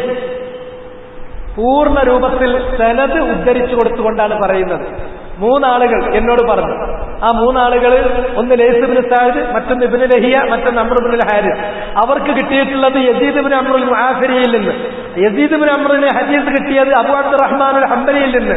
അദ്ദേഹത്തിന് കിട്ടിയത് മുസ്തൗരിദ് ഇബ്നു ശദ്ദാദുൽ ഖുറശി എന്ന സഹാബിയിൽ നിന്ന്. അദ്ദേഹം പറയുന്നു റസൂലുള്ളാഹി സ്വല്ലല്ലാഹു അലൈഹി വസല്ലം വുളൂ ചെയ്തുകൊണ്ടിരിക്കുമ്പോൾ ഖിൻസർ, ചെറുവിരൽ കൊണ്ട് കാലിന്റെ വിരലുകൾക്കിടയിൽ ചെറുവിരലുകൊണ്ട് അകറ്റിപ്പിടിച്ച് വെള്ളം ചേർക്കുന്നത് ഞാൻ കണ്ടു. ഫഖാല ഇന്ന ഹാദൽ ഹദീസ ഹസൻ, ഇമാം മാലിക് അത് കേട്ടപ്പോൾ സനദ് നേരുണ്ട്, അതുകൊണ്ട് തോനെ പരിശോധിക്കേണ്ട, എല്ലാ ആളുകളും മഅറൂഫീങ്ങളാണ്. അതുകൊണ്ട് തന്നെ ഈ ഹദീസ് സംശയമില്ലാത്ത, സംശയം തീർന്ന ഹദീസാണല്ലോ, നല്ല ഹദീസാണല്ലോ. വമാ സമിഅ്തു ബിഹി ഖത്തു ഇല്ല സഅ, താങ്കൾ ഇതെനിക്ക് ഉച്ചരിച്ചു തരുന്നതിന് മുമ്പ് ഇങ്ങനെ ഒരു ഹദീസ് ഞാൻ കേട്ടിട്ടേയില്ല. ثم سمعته بعد ذلك يسأل فيأمر بتقليل الأصابع. ഈ കാര്യം ഞാൻ ഉദ്ധരിച്ചു കൊടുത്തതിന് ശേഷം പിന്നെ ഇമാം മാലിക്കിനോട് ആര് ചോദിച്ചാലും അദ്ദേഹം ഫത്വ പറയാ, ഈ ചെറുവിരലുകൊണ്ട് കാലിന്റെ വിരലുകൾ അകറ്റിപ്പിടിച്ച് വെള്ളം ചേർക്കണം എന്നാണ് അദ്ദേഹം പിന്നീട് പറയാറുണ്ടായിരുന്നത്. അപ്പോ ഏതൊരു ഇമാമിന്റെയും ഏതൊരു അനുയായിയുടെയും അനുയായി ഇമാമിനെ കൊളത്തിയിട്ടല്ല, എല്ലാവരും സത്യത്തിലാണ് കൊളത്തുന്നത്, എല്ലാവരും സത്യത്തിനു വേണ്ടിയാണ് പക്ഷം പിടിക്കുന്നത്. അതല്ലാത്ത സത്യമില്ലാത്ത ഒരു പക്ഷം, അതാണ് അസബിയത്ത്. ആ അസബിയത്താണ് ആധുനിക ലോകത്ത് നിലനിൽക്കുന്ന എല്ലാ കൂട്ടായ്മകളുടെയും അടിസ്ഥാനം, മുതൽക്കൂട്ട് അതാണ്. അത് സ്വാഭാവികമായും പക്ഷപാതങ്ങളിലേക്കും അതുപോലെ തന്നെ ഭിന്നിപ്പുകളിലേക്കും മാത്രമേ കൊണ്ടെത്തിക്കൊള്ളൂ. അത് താൽപര്യ സംഘടനകൾക്ക് കാരണമായി തീരുന്നു. ആ സംഘടനകളാണ് ഇന്ന് ലോകത്ത് നടന്നുകൊണ്ടിരിക്കുന്നത്. ഇവിടെ കാണുന്ന എല്ലാ ഗ്രൂപ്പ് വഴക്കുകളും ഈ ഗ്രൂപ്പ് ഫീലിംഗിന്റെ അടിസ്ഥാനത്തിലാണ്. ആ ഗ്രൂപ്പ്, ഈ ആള്, ആ നേതാവ്, ഈ പാർട്ടി, ഈ പ്രസ്ഥാനം, ഈ പ്രത്യയശാസ്ത്രം ഇല്ല. അതെല്ലാം ജഹന്നം. ഉള്ളത് ഹക്കിനു വേണ്ടിയുള്ള നിലനിൽപ്പ് മാത്രം. ഇനി ഇമാം ഷാഫിഈ റഹിമഹുല്ലാഹു തആല അദ്ദേഹം പറഞ്ഞു, മാ മിൻ അഹദിൻ ഇല്ലാ വതദ്ഹബു അലൈഹി സുന്നത്തു ലിറസൂലില്ലാഹി സ്വല്ലല്ലാഹു അലൈഹി വസല്ലം വതഅസുബു അൻ. ഏതൊരാളാണെങ്കിലും റസൂലുള്ളാഹിന്റെ ചര്യയിൽ നിന്ന് അല്പമെങ്കിലും അയാൾക്ക് നഷ്ടപ്പെട്ടു പോവുകയും അയാൾക്ക് അറിയാതെ പോവുകയും ചെയ്യും എന്ന കാര്യം ഉറപ്പാണ്. അത് ഇമാം ഷാഫിഈ അല്ല, അദ്ദേഹത്തിന് മീതെയുള്ള സഹാബിമാരുടെ കാര്യത്തിൽ പോലും എല്ലാം പൂർണ്ണമായി കിട്ടിയ ഒരാളുണ്ടാവുകയില്ല. ഏതെങ്കിലും ചിലത് അവർക്ക് നഷ്ടപ്പെട്ടു പോകും, അവർക്കറിയാതെ പോകുമെന്ന കാര്യം ഉറപ്പാണ്. അതിനാൽ ഞാൻ എന്തൊരു അഭിപ്രായം പറഞ്ഞാലും ഔ അസ്വൽതു മിൻ അസ്ലിൻ, അല്ലെങ്കിൽ ഏതെങ്കിലും ഒരു തത്വം ഞാൻ ആവിഷ്കരിക്കട്ടെ, ഫീഹി അൻ റസൂലില്ലാഹി ഖിലാഫു മാ ഖുൽ, ആ വിഷയത്തിൽ ഞാൻ പറഞ്ഞതിൽ നിന്ന് വ്യത്യസ്തമായി ഒരു സുന്നത്ത് റസൂലുള്ളാഹിന്റേത് വന്നിട്ടുണ്ടെങ്കിൽ ഫൽ ഖൗലു മാ ഖാല റസൂലുള്ളാഹി വഹുവ ഖൗലി, റസൂലുള്ളാഹി പറഞ്ഞിട്ടുള്ള വചനമാണ് എന്റെയും ഖൗല്. അതാണ് സ്വീകരിക്കേണ്ട വചനം. അല്ലാതെ ഒരു ഇമാമിനും അല്ലാതെ ഒരു മദ്ഹബിനും അല്ലാതെ ഒരു ശൈഖിനും യാതൊരു നിലനിൽപ്പുമില്ല. എല്ലാ നിലനിൽപ്പും സത്യത്തെ അടിസ്ഥാനപ്പെടുത്തി മാത്രമാണ്. അത് സത്യത്തോട് നേർക്കുനേരെ ബന്ധപ്പെട്ടുകൊണ്ടാണ്. സത്യത്തെ പിടിച്ചവരെ പിടിക്കലല്ല, എല്ലാവരും സത്യത്തെ ഒരുമിച്ച് പിടിക്കുക. ഇതാണ് ഇസ്ലാമിന്റെ രീതി.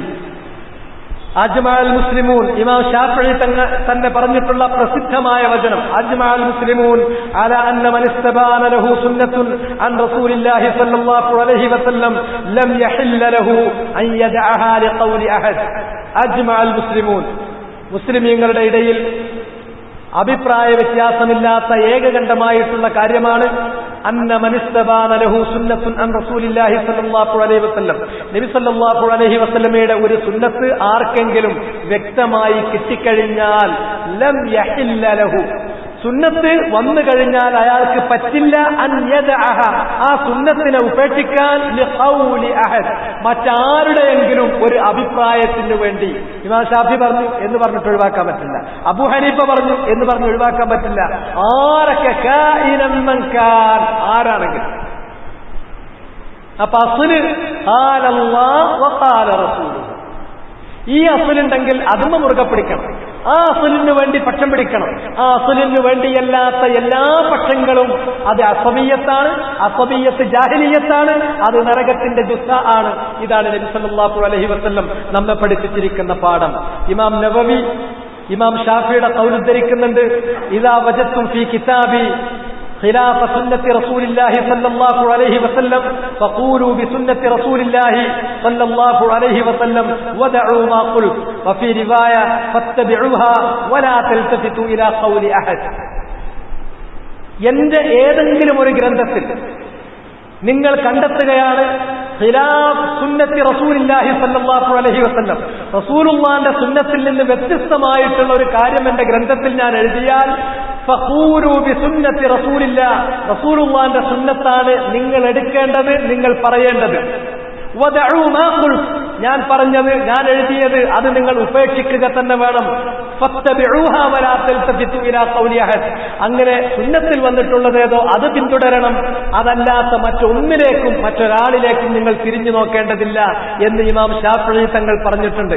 ഇമാം നവവി തന്നെ ഇമാം ഷാഫിയുടെ മറ്റൊരു ഖൗൽ ഉദ്ധരിച്ചത്, ഇദാ സഹൽ ഹദീസ് ഫഹുവ മദ്ഹബി, ഹദീസ് സഹീഹായി വന്നാൽ അതാണ് എന്റെ പക്ഷം, അത് വഹിയാണ്, ആ വഹി സത്യമാണ്. സത്യത്തിന്റെ പക്ഷമല്ലാത്ത മറ്റൊരു പക്ഷം, ഷാഫിയുടെ പക്ഷം എന്ന് പറഞ്ഞിട്ടൊരു പക്ഷമില്ല. ഹദീസ് സഹീഹായി വന്നാൽ അതാണ് എന്റെ പക്ഷം. ഖതീബുൽ ബഗ്ദാദി ഇമാം ഷാഫിയുടെ ഉദ്ധരിക്കുന്നു, അൻതും അഅലമു ബിൽ ഹദീസി വർ റിജാലി മിന്നി, നിങ്ങൾ ഹദീസിനെ കുറിച്ചും ഹദീസ് ഉദ്ധരിക്കുന്ന ഹദീസിന്റെ റിജാലുകളെ കുറിച്ചും എന്നെക്കാൾ അറിവുള്ളവരാണ്.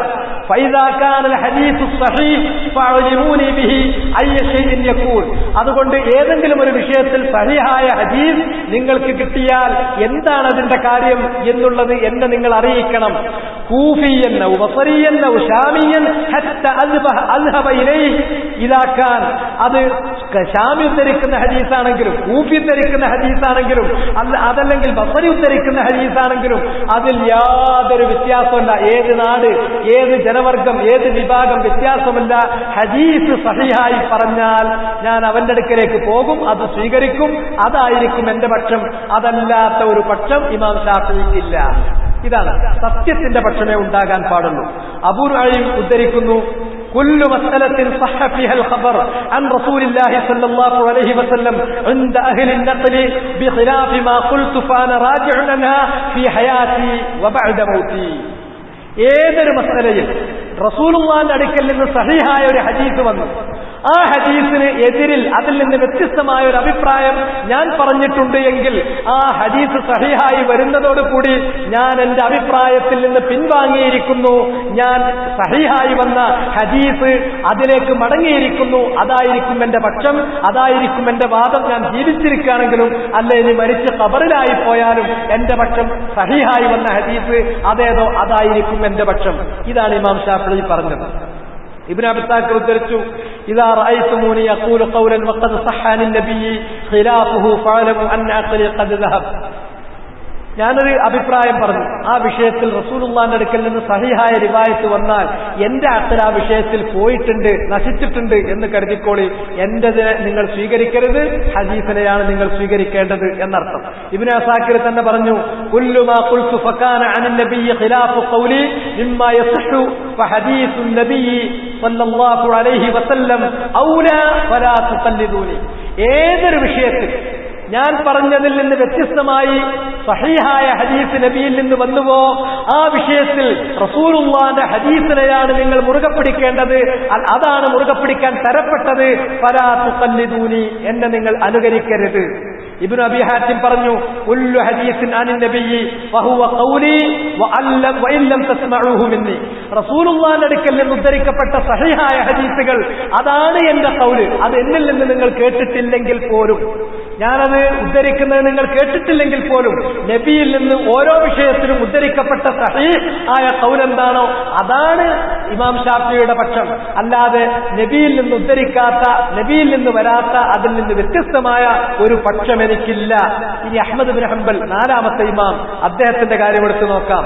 അദ്ദേഹം പറഞ്ഞു, ലാ തുഖല്ലിദ്നി വലാ തുഖല്ലിദ് മാലികൻ വല ശാഫിഈയ വലൽ ഔസാഇയ വല സൗരിയ വഖുദ് മിൻ ഹൈതു അഖലു.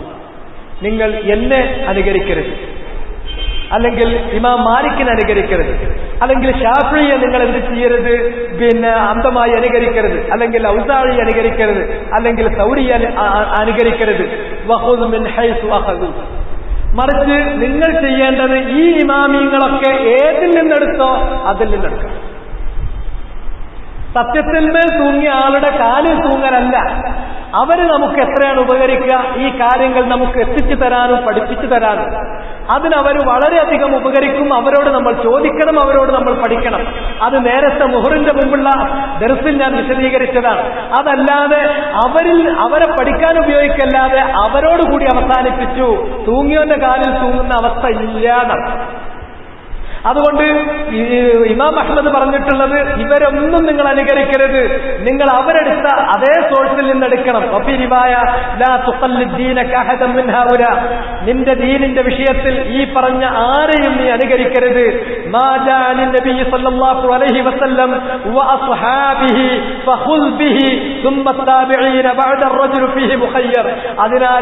നബിയും നബി സല്ലല്ലാഹു അലൈഹി വസല്ലമയുടെ സഹാബത്തിൽ നിന്നും വന്നതാണ് നീ സ്വീകരിക്കേണ്ടത്.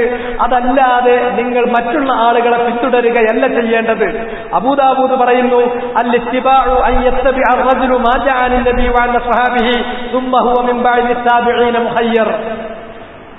ഒരു മനുഷ്യൻ അള്ളാന്റെ റസൂലിനെ പിന്തുടരണം, സഹാബത്തിനെയും താബിഈങ്ങളെയും സ്വീകരിക്കണം. അതിനുശേഷം വരുന്ന ആളുകൾ അവരാളുകളാണ്, അവരെ സംബന്ധിച്ചോളം അവരുടെ കാര്യത്തിൽ നമ്മൾ മുഖയ്യറാണ്. അവർ പറഞ്ഞിട്ടുള്ള കാര്യം തെളിവ് നോക്കിയിട്ടല്ലാതെ അവരനുകരിക്കാൻ പാടില്ല. ഇബ്നു അബ്ദുൽ ബർ പറഞ്ഞു, റയ്യുൽ ഔസാഇ വറയ്യു മാലിക് വറയ്യു അബി ഹനീഫ കുല്ലുഹു റയ്യുൻ വഹുവ ഇൻദി സവാ വഇന്നമൽ ഹുജ്ജതു ഫിൽ ആസാർ. ഔസാഇയുടെ അഭിപ്രായം, മാലിക്കിന്റെ അഭിപ്രായം, അബൂ ഹനീഫയുടെ അഭിപ്രായം എല്ലാം എന്റെ അടുക്കൽ അഭിപ്രായങ്ങൾ മാത്രമാണ്. എന്നാൽ ഹുജ്ജ നമുക്ക് പ്രമാണമായി തീരുന്നത്, തെളിവായി തീരുന്നത് വഇന്നമൽ ഹുജ്ജതു ഫിൽ ആസാർ, ആസാറുകളിലാണ് ഹുജ്ജത്ത് കുടികൊള്ളുന്നത്. നമ്മുടെ പ്രമാണം, നമ്മുടെ തെളിവ് കുടികൊള്ളുന്നത് അള്ളാഹുവിൽ നിന്ന്, അള്ളാഹുവിന്റെ റസൂലിൽ നിന്ന് നമുക്ക് ഉദ്ധരിച്ച് കിട്ടിയിരിക്കുന്ന വഹയിലാണ് തെളിവ് കുടികൊള്ളുന്നത്. ഇബ്നുൽ ജൗസി പറഞ്ഞു, മൻ റദ്ദ ഹദീസ റസൂലില്ലാഹ് ഫഹുവ അലാ ശഫാ ഹലക. റസൂലുള്ളാഹിന്റെ ഹദീസ് വന്നിട്ട് ആ ഹദീസ് മാറ്റിവെക്കുകയാണെങ്കിൽ മറ്റുള്ളവരുടെ വാക്കിന് വേണ്ടി, അല്ലെങ്കിൽ ഒരു ഗ്രൂപ്പിന് വേണ്ടി, അല്ലെങ്കിൽ ഒരു പക്ഷത്തിന് വേണ്ടി, അല്ലെങ്കിൽ ഒരു ഷെയ്ഖിന് വേണ്ടി, അല്ലെങ്കിൽ ഒരു സംഘടനയ്ക്ക് വേണ്ടി, അല്ലെങ്കിൽ ഒരു പ്രത്യയശാസ്ത്രത്തിന് വേണ്ടി നിങ്ങളത് മാറ്റിവെച്ചാൽ അവൻ നാശത്തിലാണ്, നാശത്തിന്റെ വക്കിലാണ് അവൻ നിൽക്കുന്നത്. ഇബ്നു റജബ് അൽ ഹംബലി റഹിമഹുല്ലാഹു തആല പറഞ്ഞു, ഫൽ വാജിബു അലാ കുല്ലി മൻ ബലഗഹു അംറു റസൂൽ. റസൂലുള്ളാഹിന്റെ അംർ, കൽപ്പന ലഭിച്ച ഏതൊരാൾക്കും നിർബന്ധമായത് വഅറഫഹു أن بينه للأمة أنه أن يبينه للأمة وينصح لهم ويأمرهم باتباع أمره وإن خالف ذلك رأي عظيم من الأمة فإن أمر رسول الله أحق أن يعظم ويقتدى به من رأي أي معظم قد خالف أمره في بعض الأشياء خطأ. ഏതെങ്കിലും ഒരാൾ നബി സല്ലല്ലാഹു അലൈഹി വസല്ലമയുടെ ഖൗലിന്, റസൂലുള്ളാഹിന്റെ അസറിന്, സുന്നത്തിന് എതിരില് ഏതൊരാൾ പറഞ്ഞാലും ആ പറഞ്ഞ ആളുടെ വാക്ക് നമ്മൾ തള്ളൽ നിർബന്ധമാണ്. കാരണം ഏതൊരാളും റസൂലുള്ളാഹിക്ക് ശേഷം മാത്രമേ വരുന്നുള്ളൂ. അതുകൊണ്ട് റസൂലുള്ളാഹിന്റെ ഹദീസ് സ്ഥിരപ്പെട്ട് കഴിഞ്ഞാൽ അത് സ്വീകരിക്കൽ നിർബന്ധമാണ് എന്നുള്ള കാര്യവും നമുക്ക് കാണാൻ സാധിക്കുന്നു. ഇതാണ് കാര്യം. ഈ മദ്ഹബി പക്ഷപാതിത്വം പിന്നീട് തലക്ക് പിടിച്ചു പിൽക്കാലത്ത് കുറെ ആളുകൾ. അതിന്റെ അനന്തരഫലം എന്തായി? അതിന്റെ അനന്തരഫലം ഓരോ മദ്ഹബും, ഓരോ മതവും, ഓരോ മദ്ഹബിന്റെ അനുയായികളും ഓരോ വ്യത്യസ്ത സമുദായവുമായിട്ട് വേർപിരിഞ്ഞുണ്ട്. അവർക്കിടയിൽ കടുത്ത വൈരമുണ്ടായി. അവരവരുടെ മതത്തെ പല കഷ്ണങ്ങളാക്കിയിട്ട്, തുണ്ടുകളാക്കിയിട്ട് കഷ്ണം വെട്ടി ഓരോ കക്ഷിയും അവരുടെ അടുക്കലുള്ളത് കൊണ്ട് തൃപ്തിപ്പെട്ടു. എത്രത്തോളം എന്ന് ചോദിച്ചാൽ, ഒരു മദ്ഹബിലുള്ള ആള് മറ്റേ മദ്ഹബിലുള്ള ആളുമായി വിവാഹബന്ധം നടത്തില്ല. ഒരു മദ്ഹബിന്റെ ആൾ അറുത്തിട്ടുള്ളത് മറ്റൊരു മദ്ഹബിലുള്ള ആളുകൾ ഭക്ഷിക്കില്ല. ഒരു മദ്ഹബിന്റെ ഇമാമ് നമസ്കരിക്കുമ്പോൾ അയാളെ പിന്തുടർന്ന് നമസ്കരിക്കാൻ മറ്റു മദ്ഹബുകാർ കൂട്ടാക്കില്ല. മസ്ജിദുൽ ഹറാമിൽ 4 മദ്ഹബിന്റെ ഇമാമുകൾക്ക് 4 വ്യത്യസ്തമായിരിക്കുന്ന മെഹ്റാബുകൾ, മുസല്ലകൾ വിരിക്കപ്പെട്ടു. ഓരോ മദ്ഹബിന്റെ ആളുകളും വ്യത്യസ്ത സമയങ്ങളിൽ അല്പാൽപ്പം സമയം മാറ്റി വ്യത്യസ്ത ജമാഅത്തുകൾ സംഘടിപ്പിക്കുന്ന സ്ഥിതിവിശേഷങ്ങളിലേക്ക് വരെ കാര്യങ്ങൾ. ഇതെന്താണ്? ഇമാമിങ്ങൾ പറഞ്ഞത് ഞങ്ങളെ വാസന്മാരല്ല, ഞങ്ങൾ എവിടുന്ന് എടുത്തോ അയിമ നിങ്ങൾ എടുക്കണം. അത് പോയി. അത് പോകുമ്പോഴാണ് അസബിയ്യത്ത് വരുന്നത്. അവര് സത്യത്തിന് വേണ്ടി സത്യത്തിന്റെ പക്ഷത്തല്ല നിൽക്കുന്നത്, മറിച്ച് സത്യത്തിന്റെ പക്ഷത്ത് നിൽക്കുന്നു എന്ന് പറയുന്ന ചില ആളുകളുടെ പക്ഷത്ത്, അല്ലെങ്കിൽ ചില കൂട്ടായ്മകളുടെ പക്ഷത്ത്, അല്ലെങ്കിൽ ചില സംഘങ്ങളുടെ പക്ഷത്താണ് അവർ നിന്നത്. ഇതാണ് മദ്ഹബി പക്ഷപാതിത്വത്തിന്റെ ചരിത്രം. കുറച്ചുകൂടി കാലം കഴിഞ്ഞപ്പോ നമ്മെ സംബന്ധിച്ചിടത്തോളം അതിലും വലിയ ഒരു ദാഹീയത്തിലേക്കാണ് നമ്മൾ എത്തിപ്പെട്ടത്. മദ്ഹബിന്റെ പക്ഷപാതിത്വങ്ങളൊക്കെ അതിങ്ങനെ നിലനിൽക്കുന്നുണ്ട്. എന്നിരുന്നാൽ പോലും അത് ദുർബലമായി കൊണ്ടിരിക്കുന്ന സന്ദർഭങ്ങളിൽ സംഘടനകൾ രംഗത്ത് വന്നു. ഈ സംഘടനകൾ രംഗത്ത് വന്നപ്പോ മദ്ഹബും സംഘടനയും തമ്മിൽ നിങ്ങൾ ആലോചിച്ച് നോക്കി എന്താ വ്യത്യാസമുള്ളത്? ഒരു വ്യത്യാസം. മദ്ഹബിന്റെ ഇമാമിയങ്ങൾ അവര് ഉലമാക്കളായിരുന്നു. അവര് ഈ തരത്തിലുള്ള പക്ഷപാതങ്ങൾ വളർത്തിക്കൊണ്ടുവരുന്നതിനെ നഖശിഖാന്തം എതിർത്തിട്ടുള്ളവരാണ്. എന്നാൽ സംഘടന എന്ന് വന്നപ്പോൾ ആ സംഘടനയുടെ ഇമാമിയങ്ങൾ, അതിന്റെ നേതാക്കന്മാര് അവർ ഉലമാക്കളായിരുന്നില്ല. അവർ ഈ പക്ഷപാതം വളർത്തുന്നതിനെ എതിർത്തതുമില്ല. പക്ഷപാതം വളർത്താൻ വേണ്ടിയിട്ട് എണ്ണൊഴിച്ചു കൊടുക്കുകയാണ് അവർ ചെയ്തത്. ഇതാ വ്യത്യാസം. ഒരുപക്ഷെ മദ്ഹബിന്റെ ഇമാമിയങ്ങൾക്കിടയിൽ, മദ്ഹബിന്റെ അനുയായികൾക്കിടയിൽ നിലനിൽക്കുന്നതിനേക്കാൾ കടുത്ത വൈരവും വൈരാഗ്യവും ശത്രുതയും ഒക്കെ ഈ കക്ഷികൾക്കിടയിൽ നിലനിൽക്കുകയും ചെയ്യുന്നുണ്ട്. ഈ സന്ദർഭത്തിൽ സ്വാഭാവികമായും ഉണ്ടാകാവുന്ന കുറേ പ്രശ്നങ്ങളുണ്ട്. ആ പ്രശ്നങ്ങളെ സംബന്ധിച്ചിടത്തോളം ഈ ദീനിൽ വ്യക്തമായ പരിഹാരം ഇല്ലാതെ പോകില്ല. ദീൻ അല്ലാഹു സുബ്ഹാനഹു വ തആല പൂർത്തീകരിച്ചു തന്നിട്ടുള്ള ഒരു കാര്യമാണ്. പൂർത്തീകരിക്കപ്പെട്ട ദീനിൽ നമ്മുടേതായ ഒരു പരിഹാരം നമ്മൾ വേറെ പുറത്തുനിന്ന് കാണേണ്ടതില്ല. ആ ദീനിൽ തന്നെ പരിഹാരം ഉണ്ടാകും. ഇങ്ങനെയുള്ള ഒരു സമയത്ത് നമ്മൾ എന്താണ് ചെയ്യേണ്ടത്? ഇവിടെ നമ്മെ സംബന്ധിച്ചിടത്തോളം ഒരുമിപ്പിച്ച് നിർത്താനുള്ള ഒരു ശക്തി അത് ഭരണാധികാരിയാണ്. ആ ഭരണാധികാരി ഇല്ലാതെ പോയിട്ടുണ്ട്. അങ്ങനെ ഭരണാധികാരി ഇല്ലാതെ പോവുകയാണെങ്കിൽ എന്ത് ചെയ്യണം? അവിടെ നമ്മെ ഒരുമിപ്പിച്ച് നിർത്താൻ നമ്മൾ എന്ത് ചെയ്യണം? അള്ളാഹു വ്യക്തമായ ഒരു കൽപ്പന നമുക്ക് തരേണ്ടതുണ്ട്. അത് തരാതെ ജനങ്ങളെ അള്ളാഹു വെറുതെ വിടില്ല. അള്ളാന്റെ ദീനിൽ ഏതെങ്കിലും ഒരു കാര്യം, അത്യാവശ്യമായ ഒരു കാര്യം അള്ളാഹു അറിയിക്കാതെ വിട്ടിട്ടുമില്ല.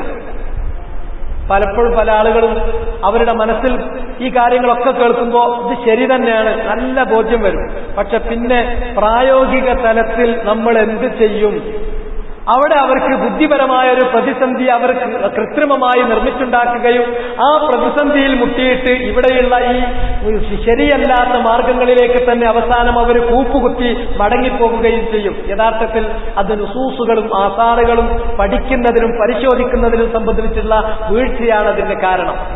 മഹാനായ ഹുദൈഫത്ത് ഇബ്നുൽ യമാൻ റളിയല്ലാഹു തആല അൻഹു, അദ്ദേഹം ഒരു പ്രത്യേക സഹാബി വര്യനാണ്. മറ്റു സഹാബിമാരെ പോലെ അല്ല അദ്ദേഹം. റസൂലുള്ളാഹി സ്വല്ലല്ലാഹു അലൈഹി വസല്ലമ സ്വകാര്യം സൂക്ഷിച്ചിരുന്നത് അദ്ദേഹത്തിന്റെ അടുക്കലാണ്. ബദർ യുദ്ധത്തിൽ മുസ്ലിംകൾക്കുണ്ടായ വിജയത്തിന് ശേഷം പിന്നീട് ഇസ്ലാമിനോട് യാതൊരു ബഹുമാനവും ഇല്ലാത്ത ആളുകൾ, എന്നാൽ മദീനയിൽ ഇനി നല്ല നിലക്ക് ജീവിച്ചു പോകണമെങ്കിൽ മുസ്ലിമായി അഭിനയിച്ചേ പറ്റൂ എന്ന തീരുമാനത്തിലെത്തിയതോട് കൂടിയിട്ട് നിഫാഖ് എന്ന് പറയുന്ന ഒരു പ്രസ്ഥാനമോടെ പുതുതായി ഉടലെടുക്കുകയാണ് ചെയ്യുന്നത്. ബദർ യുദ്ധം നടക്കുന്നത് വരേക്ക് ഇസ്ലാമിനെ എതിർക്കാൻ ആഗ്രഹിക്കുന്നവര് മദീനയിൽ എതിർത്ത് ജീവിക്കാൻ ഒരു പ്രയാസം ഉണ്ടായിരുന്നില്ല. പക്ഷേ ബദർ യുദ്ധത്തോടുകൂടി മുസ്ലിംകൾ ശക്തരായി. ഇസ്ലാമിന്റെ ഖാഇദ, ഇസ്ലാമിന്റെ ബേസ് അതവിടെ സ്ഥാപിക്കപ്പെട്ട് കഴിഞ്ഞിരിക്കുന്നു. ഇനി മുഹമ്മദിനോടും മുഹമ്മദിന്റെ അനുയായികളോടും എതിർത്ത് നിൽക്കുക അല്പം പ്രയാസമാണ്. മുഹമ്മദ് കൊണ്ടുവന്നിരിക്കുന്ന ദീനിനോട് എനിക്ക് ബഹുമാനമില്ലെങ്കിലും ഞാൻ മുസ്ലിമാണ് എന്ന് അവർ കേൾക്ക പറയണം, അഭിനയിക്കണം. ഇതാണ് നിഫാഖ്, ഉള്ളിലില്ലാത്ത ആളുകൾ. ഈ ആളുകൾ വന്നപ്പോ പല പ്രശ്നങ്ങളും ഉണ്ടായി.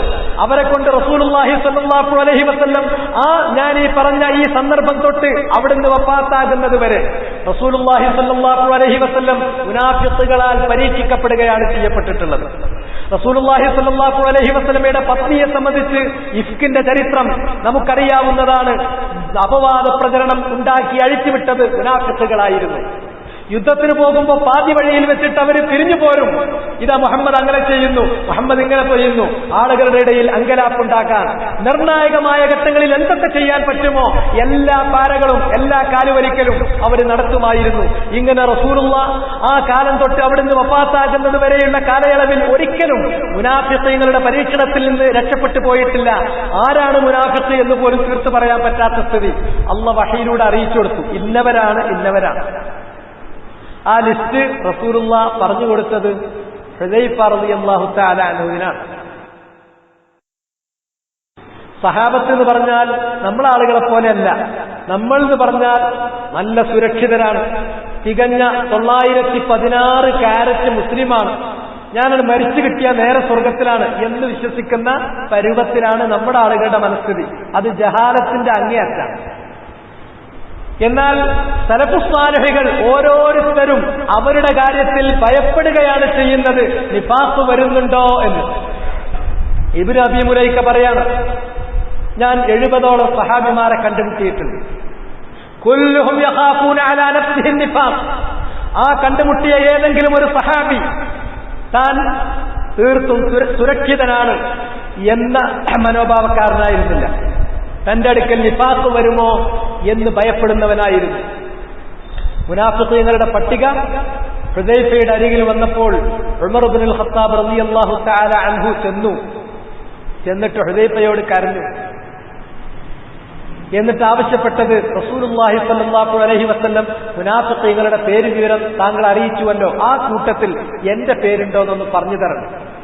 അത് പറഞ്ഞ് കരയാണ് ചെയ്യുന്നത്. അവസാനം ഹുദൈഫ പറഞ്ഞു, ഇല്ല, ഇനി വേറൊരാൾ ചോദിച്ചാൽ ഞാനോട് പറയില്ല, വേറൊരാൾക്കും പറഞ്ഞു കൊടുക്കൂല. പിൽക്കാലത്ത് ഒരാള് മരിച്ചയാളുടെ ജനാസ കൊണ്ടുവരുമ്പോൾ ഉമർ ഖത്താബ് ആദ്യം ബാക്കിൽ വെക്കും, എന്നിട്ടിങ്ങനെ നോക്കും ഹുദൈഫ നിസ്കരിക്കണ്ടോ അല്ലേ. ഹുദൈഫ നമസ്കരിക്കുന്നുണ്ടെങ്കിൽ ഉമർ ഖത്താബ് പോയി മയ്യത്ത് നിസ്കരിക്കും. ഇല്ലെങ്കിൽ മനസ്സിലാക്കും ഇദ്ദേഹം മുനാഫിഖാണ് എന്ന് റസൂലുള്ള അള്ളാഹ് വഹയിലൂടെ അറിയിച്ചു കൊടുത്ത ആ പട്ടികയിൽപ്പെട്ട ആളാണ്. അതുകൊണ്ടാണ് ഹുദൈഫ വല്ല ഒഴിഞ്ഞത്, അതുകൊണ്ട് ഉമർ ഖത്താബും വല്ല ഒഴി. ഇങ്ങനെയുള്ള ആ മുനാഫിഖീങ്ങൾ അവരെ സംബന്ധിച്ചിടത്തോളമുള്ള വിവരം പോലും അറിയിച്ചു കൊടുത്തിട്ടുള്ള സഹാബി വര്യൻ അദ്ദേഹം റസൂലുള്ളാഹി സ്വല്ലല്ലാഹു അലൈഹി വസല്ലമ ഖിയാമത്ത് നാൾ വരെ വരാനിരിക്കുന്ന മുഴുവൻ പരീക്ഷണങ്ങളെ സംബന്ധിച്ചും ഒരു നാൾ വിശദമായി പ്രതിപാദിച്ച ആ ഹദീസ് ഒന്നൊഴിയാതെ ഹിഫ്ളാക്കി വെച്ച ആളാണ് ഹുദൈഫ. പിന്നീട് പിൽക്കാലത്ത് ആരെങ്കിലും ചോദിച്ചാൽ അത് പറയും, ഫിത്നയെക്കുറിച്ച് ചോദിച്ചാൽ പറയും. തിരമാലകൾ പോലെ ഒന്നിനു പിറകിൽ മറ്റൊന്നായി കരയിലേക്ക് അടിച്ചു വരുന്ന ആ തിരമാല പോലെയുള്ള ഈ ഫിത്നയെക്കുറിച്ച് എന്താണ് റസൂലുള്ള പറഞ്ഞത് എന്ന് നിങ്ങൾക്കറിയാമോ? ഹുദൈഫ റളിയല്ലാഹു തആല അൻഹു അത് മറന്നിട്ടില്ല, അദ്ദേഹം അത് പറഞ്ഞു കൊടുത്തു. ഫിത്നയുടെ വാതിൽ ഉമർ ഖത്താബ് അത് ചോദിച്ചപ്പോൾ താങ്കൾ ഭയപ്പെടേണ്ടതില്ല എന്ന് പറഞ്ഞു. ആ വാതിൽ തുറന്നിട്ടില്ല. അപ്പോ ഉമർ ഖത്താബ് റളിയല്ലാഹു തആല അൻഹു ചോദിച്ചു, അത് തുറക്കാണോ, സ്വയം തുറക്കാണോ ചെയ്യുക, അത് ആരെങ്കിലും ചവിട്ടി തുറക്കാണോ ചെയ്യുക? ആ വാതിൽ തകർക്കുകയാണ് ചെയ്യുക. അപ്പോൾ ഉമർ ഖത്താബ് പറഞ്ഞു, അത് തകർത്തിനാണ്ടാണ് ഫിത്ന വരുന്നെങ്കിൽ പിന്നെ ആ വാതിൽ ഒരിക്കലും അടക്കപ്പെടൂല. ഏതാണ് ആ വാതിൽ എന്നത് ചോദിക്കാൻ വേണ്ടി ഹുദൈഫയോട് ചോദിക്കാൻ വേണ്ടി ആളുകളെ ഏൽപ്പിച്ചു. ഹുദൈഫ റളിയല്ലാഹു തആല അൻഹു പറഞ്ഞു, ആ വാതില് ഉമർ തന്നെയാണ്. ഉമർ ഖത്താബ് ജീവിച്ചിരിക്കുന്ന കാലത്ത് ഫിത്ന സമ്മതിക്കൂലായിരുന്നു. ഉമർ ഈ വഴിക്കുണ്ടെങ്കിൽ പിശാച് മറ്റേ വഴിക്ക് പോകും. ഉമർ ഖത്താബാകുന്ന ആ വാതിൽ അത് തകർക്കുകയാണ് ചെയ്യപ്പെട്ടത്, അല്ലാതെ സ്വാഭാവികമായ മരണമല്ല അദ്ദേഹം മരിച്ചത്. അതിനുശേഷം പിന്നീട് ഫിത്ന ഒരിക്കലും അടങ്ങി നിന്നിട്ടില്ല, ഫിത്ന വർദ്ധിക്കുകയാണ് ചെയ്തിട്ടുള്ളത്. ആ ഹുദൈഫ ഇങ്ങനെ ഭാവിയിൽ വരാനിരിക്കുന്ന ഓരോ ഘട്ടങ്ങളെക്കുറിച്ചും ഓരോ ഫിത്നകളെക്കുറിച്ചും റസൂലുള്ളാഹിനോട് വിശദമായി ഒരു നാൾ ചോദിച്ചു. ആ സംഭവം ഹദീസിലുള്ളതാണ്, നിങ്ങളെല്ലാവരും കേട്ടിട്ടുള്ള ഹദീസാണ്. ആ ഹദീസിൽ അദ്ദേഹം പറയുന്നത് എല്ലാവരും ജനങ്ങളോട് ചോദിക്കും, എല്ലാവരും റസൂലുള്ളാഹിനോട് ചോദിക്കും. എന്തിനെക്കുറിച്ചാണ് ചോദിക്കുന്നത്? ഖൈറിനെ കുറിച്ചാണ് ചോദിക്കുക. അപ്പൊ ഞാൻ ചോദിക്കാറുണ്ടായിരുന്നത് ഷർറിനെ കുറിച്ചാണ്. എന്തിനാണ് ഞാൻ ഷർറിനെ കുറിച്ച് ചോദിക്കുന്നത്? ആ ഷർറ് എന്നെ ബാധിക്കാതിരിക്കാൻ വേണ്ടിയാണ്.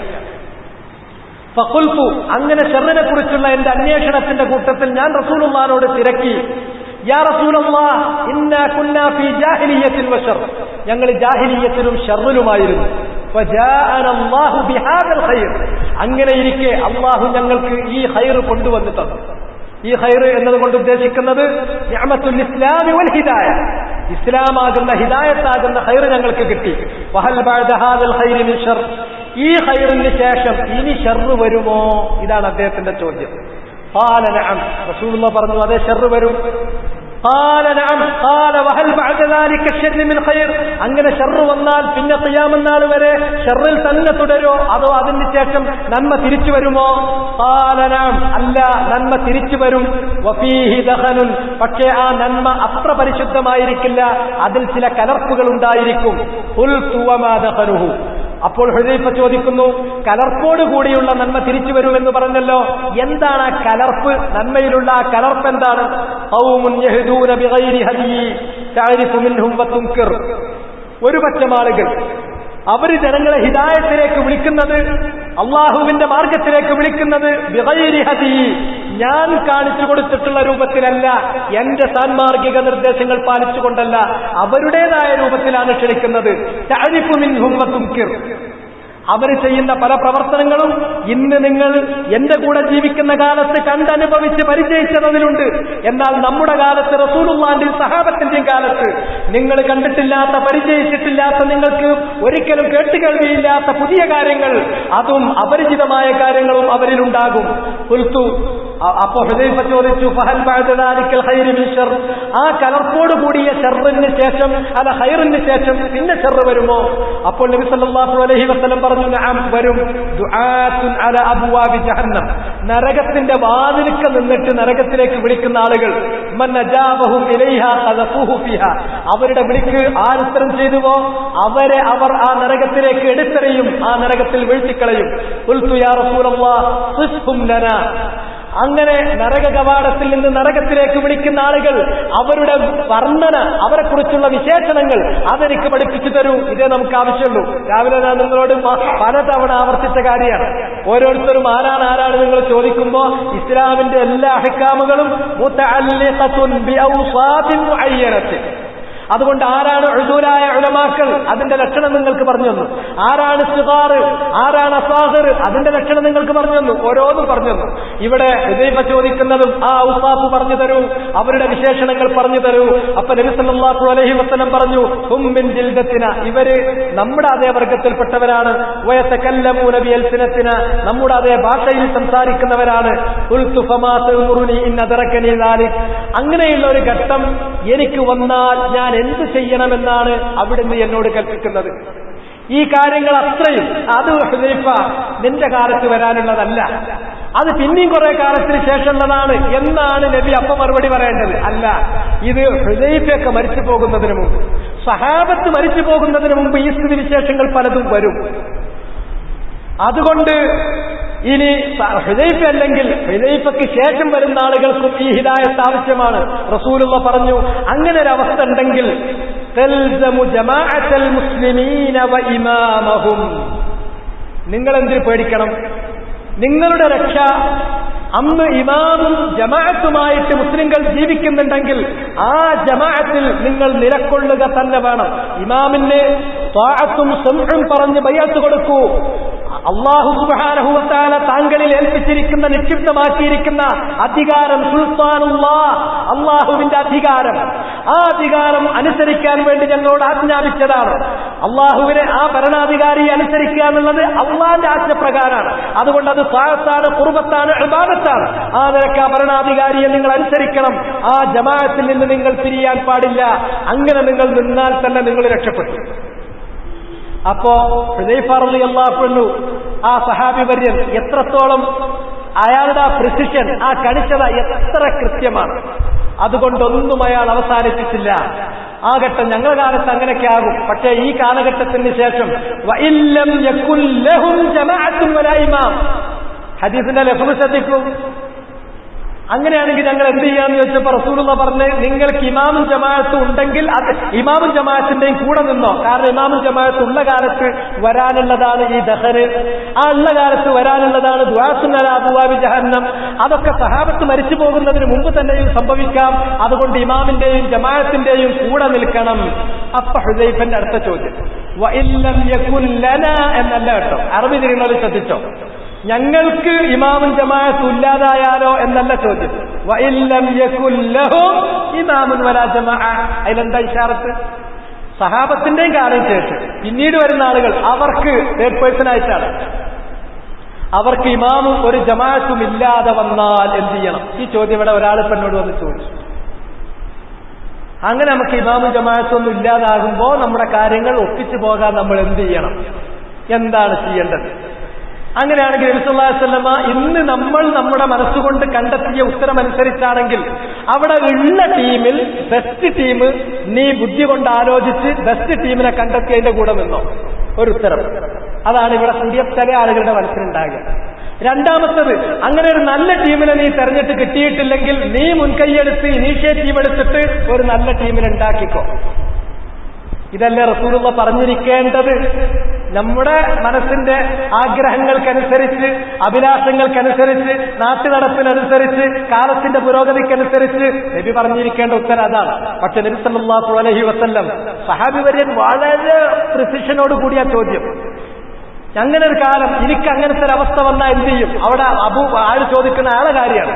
തൽസമു ജമാഅത്തൽ മുസ്ലിമീന വ ഇമാമഹും, എന്റെ കാര്യമാണെങ്കിൽ പ്രശ്നം തീർന്നു. താങ്കൾ ജീവിക്കുന്ന കാലത്ത് മുസ്ലിങ്ങൾക്ക് ഇമാമും ജമാഅത്തും ഉള്ളതാണ്, അതിന്റെ കൂടെ നിന്നാൽ മതി. അതിൽ നിന്ന് പിരിയാന്നുള്ളത് അൽ ജമാഅത്തിന്റെ ആളുകൾ അതിൽ നിന്ന് പിരിയില്ല. അൽ ജമാഅത്ത് ഏതിലുണ്ടോ അത് സത്യം തന്നെയായിരിക്കും, അതിന് നിങ്ങൾക്ക് രക്ഷയുണ്ട്. ഇമാമും ജമാഅത്തുമായി ജനങ്ങൾ ജീവിക്കുമ്പോൾ ഇമാമിന്റെ കൂടെ ബയ്യത്ത് കൊടുത്ത് ജമാഅത്തിൽ നിന്ന് പിരിയാതെ നിന്നാൽ അത് സത്യത്തിന്റെ വിഭാഗമാണ്, നിങ്ങൾ പേടിക്കേണ്ടതില്ല. അതിന് മറ്റെന്തെല്ലാം ഫിത്നകളുണ്ടെങ്കിലും നിങ്ങൾ ഇതിൽ നിന്ന് വേർപിരിയാതെ പോയാൽ മതി, എന്നാൽ അതിൽ നിങ്ങൾക്ക് നജാത്തുണ്ട്. എന്നാൽ ഞങ്ങളെ കാര്യം പോകട്ടെ, പിന്നെ വരുന്ന ആളുകൾക്ക് ഇമാമും ജമാഅത്തും ഇല്ലാതായാൽ എന്ത് ചെയ്യണം? അപ്പൊ നബി സല്ലല്ലാഹു അലൈഹി വസല്ലം കൊടുക്കുന്ന പരിഹാരം ഇതാണ്. അള്ളാഹു വഹയിലൂടെ ഇറക്കിയിട്ടുള്ള പരിഹാരം ഇതാണ്. ഉള്ളതിൽ നല്ലത് ചേരലോ, അല്ലെങ്കിൽ മെച്ചമുള്ള ഒന്ന് ഉണ്ടാക്കലോ, അതല്ലെങ്കിൽ നമ്മൾ അത് ചേരണ്ടെന്നൊന്നും പറയണ്ട. നമ്മൾ എന്ന് പറഞ്ഞിട്ടുണ്ടെങ്കിൽ ഒന്നും ഉണ്ടാതെ നിലപാട് വ്യക്താക്കാതെ മൗനം പാലിച്ചുകൊണ്ട് നടക്കണമെന്നോ അതൊന്നുമില്ല. നബി സല്ലല്ലാഹു അലൈഹി വസല്ലം വളരെ കൃത്യമായിട്ട് പറഞ്ഞു, ഫഅ്തസിൽ തിൽകൽ ഫിറഖ കുല്ലഹാ. അങ്ങനെയാണെങ്കിൽ അവിടെയുള്ള എല്ലാ കക്ഷികളെയും നീ വെടിയണം.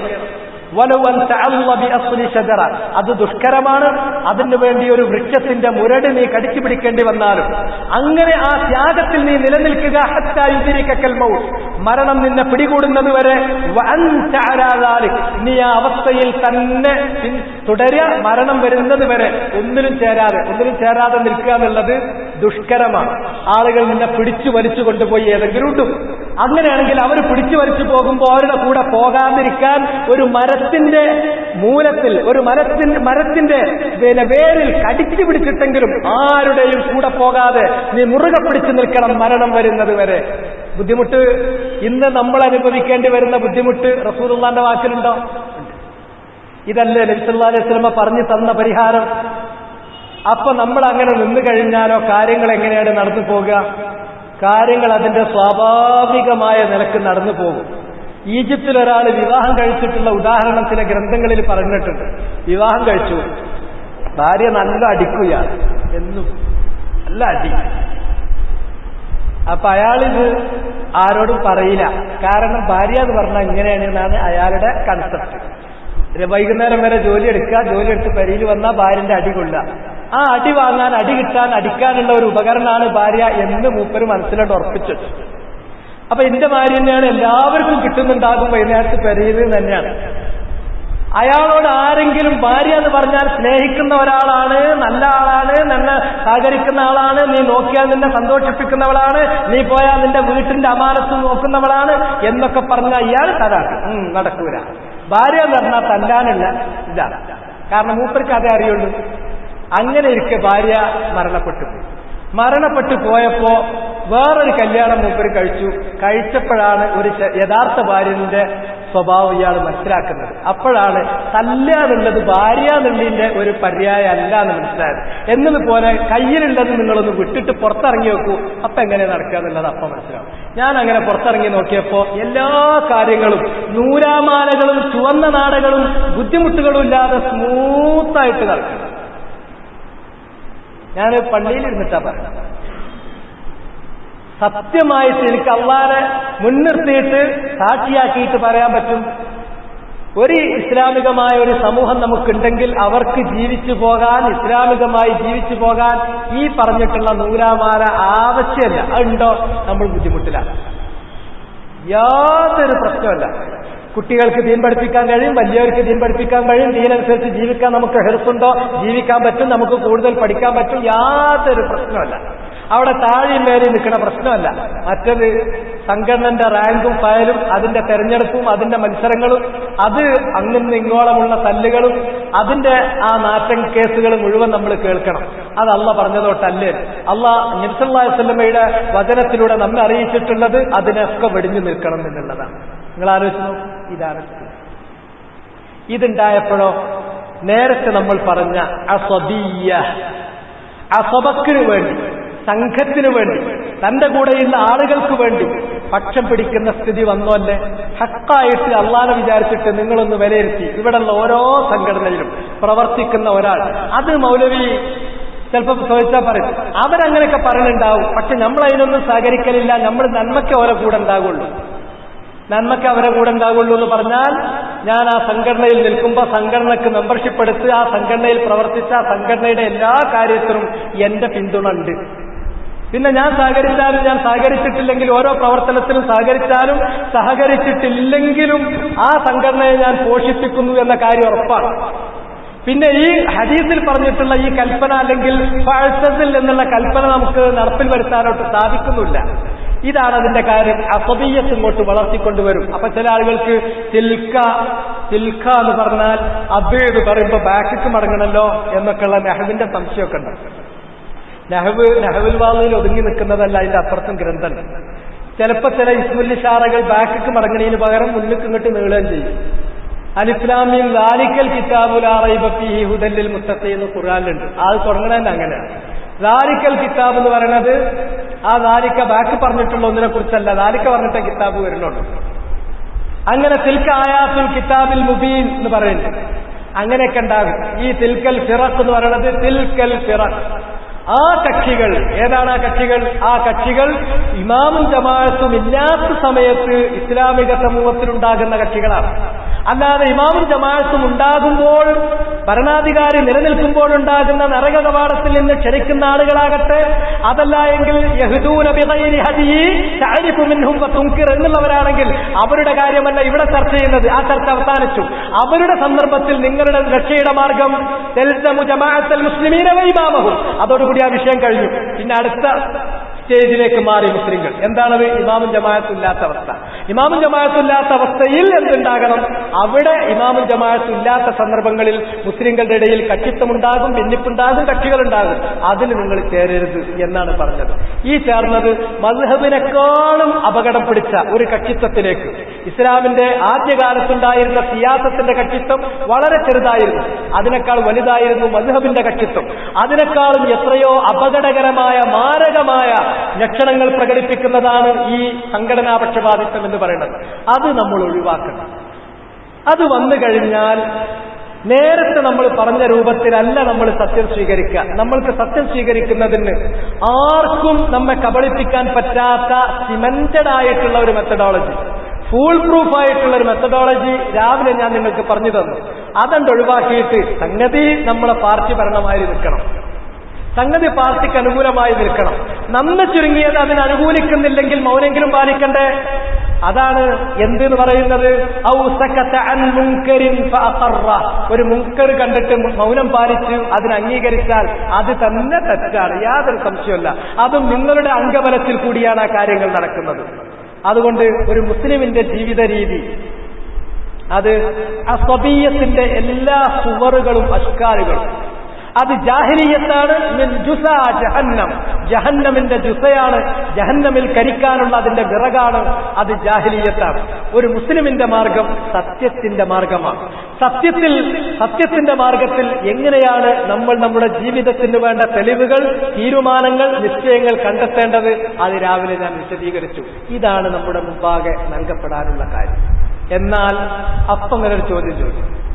അങ്ങനെ പറഞ്ഞ് നിങ്ങൾക്ക് തന്നെ പോകാം. ഇവിടെ തിന്മകൾ ഇങ്ങനെ അരങ്ങ് തകർക്കുകയാണ്. ഈ സമയത്ത് നമ്മൾ ദഅവത്ത് നടത്തണം. ഇവിടെ നടക്കുന്ന ഈ തിന്മകളിലെ വലിയൊരു വിഭാഗം തിന്മ ഇവരൊക്കെ തന്നെ ഉണ്ടാക്കുന്നത്, ഇവരുടെ ദഅവത്തിന്റെ തിന്മ തന്നെയാണ്, യാതൊരു സംശയമില്ല. അത് മറ്റു തിന്മകളെക്കാളും ഒട്ടും മോശമല്ലാത്ത തിന്മകൾ ഇവരുണ്ടാക്കിക്കൊണ്ടിരിക്കുന്നുണ്ട്. കാരണം മറ്റുള്ളവരതൊരു തിന്മയായിട്ട് ചെയ്യാൻ ഇവരിതൊരു നന്മയാണ്, ദീനാണ്, അള്ളാന്റെ ദീനാന്ന് പറഞ്ഞിട്ടാണ് തിന്മയെ കൊണ്ടുവരുന്നത്. തമ്മിലുള്ള വ്യത്യാസം അതാണ്. ഒന്ന് അള്ളാന്റെ ദീൻ മടക്കാക്കുന്നതാണ്, മറ്റൊരു അങ്ങനെ ദീൻ മടക്കാക്കുന്നില്ല. അവര് അത് ഞങ്ങൾ തിന്മൊക്കെ തന്നെയാണ് എന്നുള്ളൊരു ഭാവത്തിലാണ്. അല്ല, അത് ദീനാണ്, സ്വർഗത്തിന് ഇത് ആവശ്യമാണ് എന്ന് പറഞ്ഞിട്ടാണ്, ദീനിന്റെ പേരിലാണ് ഈ കോപ്രാട്ടിത്തരങ്ങളൊക്കെ കാട്ടിക്കൂട്ടുന്നത്. എന്നാൽ ഒരു കാര്യം നമ്മൾ പറയാം, പിന്നെ ഇസ്ലാം ദീനിന്റെ മെസ്സേജ് എത്തിക്കണ്ടേ, സന്ദേശം എത്തിക്കണ്ടേ, നമ്മൾ ദഅവത്ത് നടത്തണ്ടേ? ദഅവത്ത് നമ്മൾ നടത്തണം, മെസ്സേജ് നമ്മൾ എത്തിക്കണം. അതിന് അല്ലാഹു സുബ്ഹാനഹു വ തആല പറഞ്ഞു തന്നിട്ടുള്ള വഴികളുണ്ട്. ആ വഴി അനുസരിച്ചല്ലാതെ അതിന്റെ ലിമിറ്റിന്റെ അപ്പുറത്ത് നമ്മൾ ചാടിക്കളിക്കേണ്ട ഒരു കാര്യം അല്ലാഹു നമ്മളോട് പറഞ്ഞിട്ടില്ല. എന്താണ് ഒരു മനുഷ്യന്റെ ലിമിറ്റ്? അയാൾ ദഅവത്ത് വേണ്ടേ എന്ന് ചോദിക്കുന്ന ഒരാൾ ദഅവത്തിന്റെ മുമ്പ് ചെയ്യേണ്ട മറ്റു രണ്ട് കാര്യങ്ങളും ചെയ്തിരിക്കേണ്ടതില്ലേ? ഉണ്ട്, അത് ചെയ്തിരിക്കണം. ദഅവത്തിന്റെ മുമ്പ് ചെയ്യേണ്ട രണ്ട് കാര്യം എന്താണ്? ഒന്ന്, അയാൾ ആവശ്യമായ ഇൽമ് നേടിയിരിക്കണം. രണ്ട്, ആ ഇൽമനുസരിച്ച് അയാൾ അമൽ ചെയ്തിരിക്കണം. മൂന്നാണ് അയാൾ നേടിയ ഇൽമ്, ആ ഇൽമനുസരിച്ച് അമൽ ചെയ്ത കാര്യം അയാളെയും അയാളുടെ കുടുംബത്തിലും അയാളുമായി അടുത്ത് ബന്ധപ്പെടുന്നവരിലേക്ക് ആ കാര്യങ്ങൾ എത്തിച്ചു കൊടുക്കേണ്ടത്. അപ്പോ ബാക്കിയുള്ളവിടുത്തെ മറ്റുള്ളവർക്ക് മറ്റ് സമൂഹങ്ങൾക്കൊക്കെ കിട്ടുമോ? അവർക്കൊന്നും ഇസ്ലാം കിട്ടാതെ പോകൂലേ? നിങ്ങൾ ഒരിക്കലും പേടിക്കണ്ട, അവർക്കൊക്കെ ഇസ്ലാം കിട്ടും എന്നുള്ളത് മുഹമ്മദ് നബി സല്ലല്ലാഹു അലൈഹി വസല്ലമ തന്നെ പറഞ്ഞിട്ടുണ്ട്.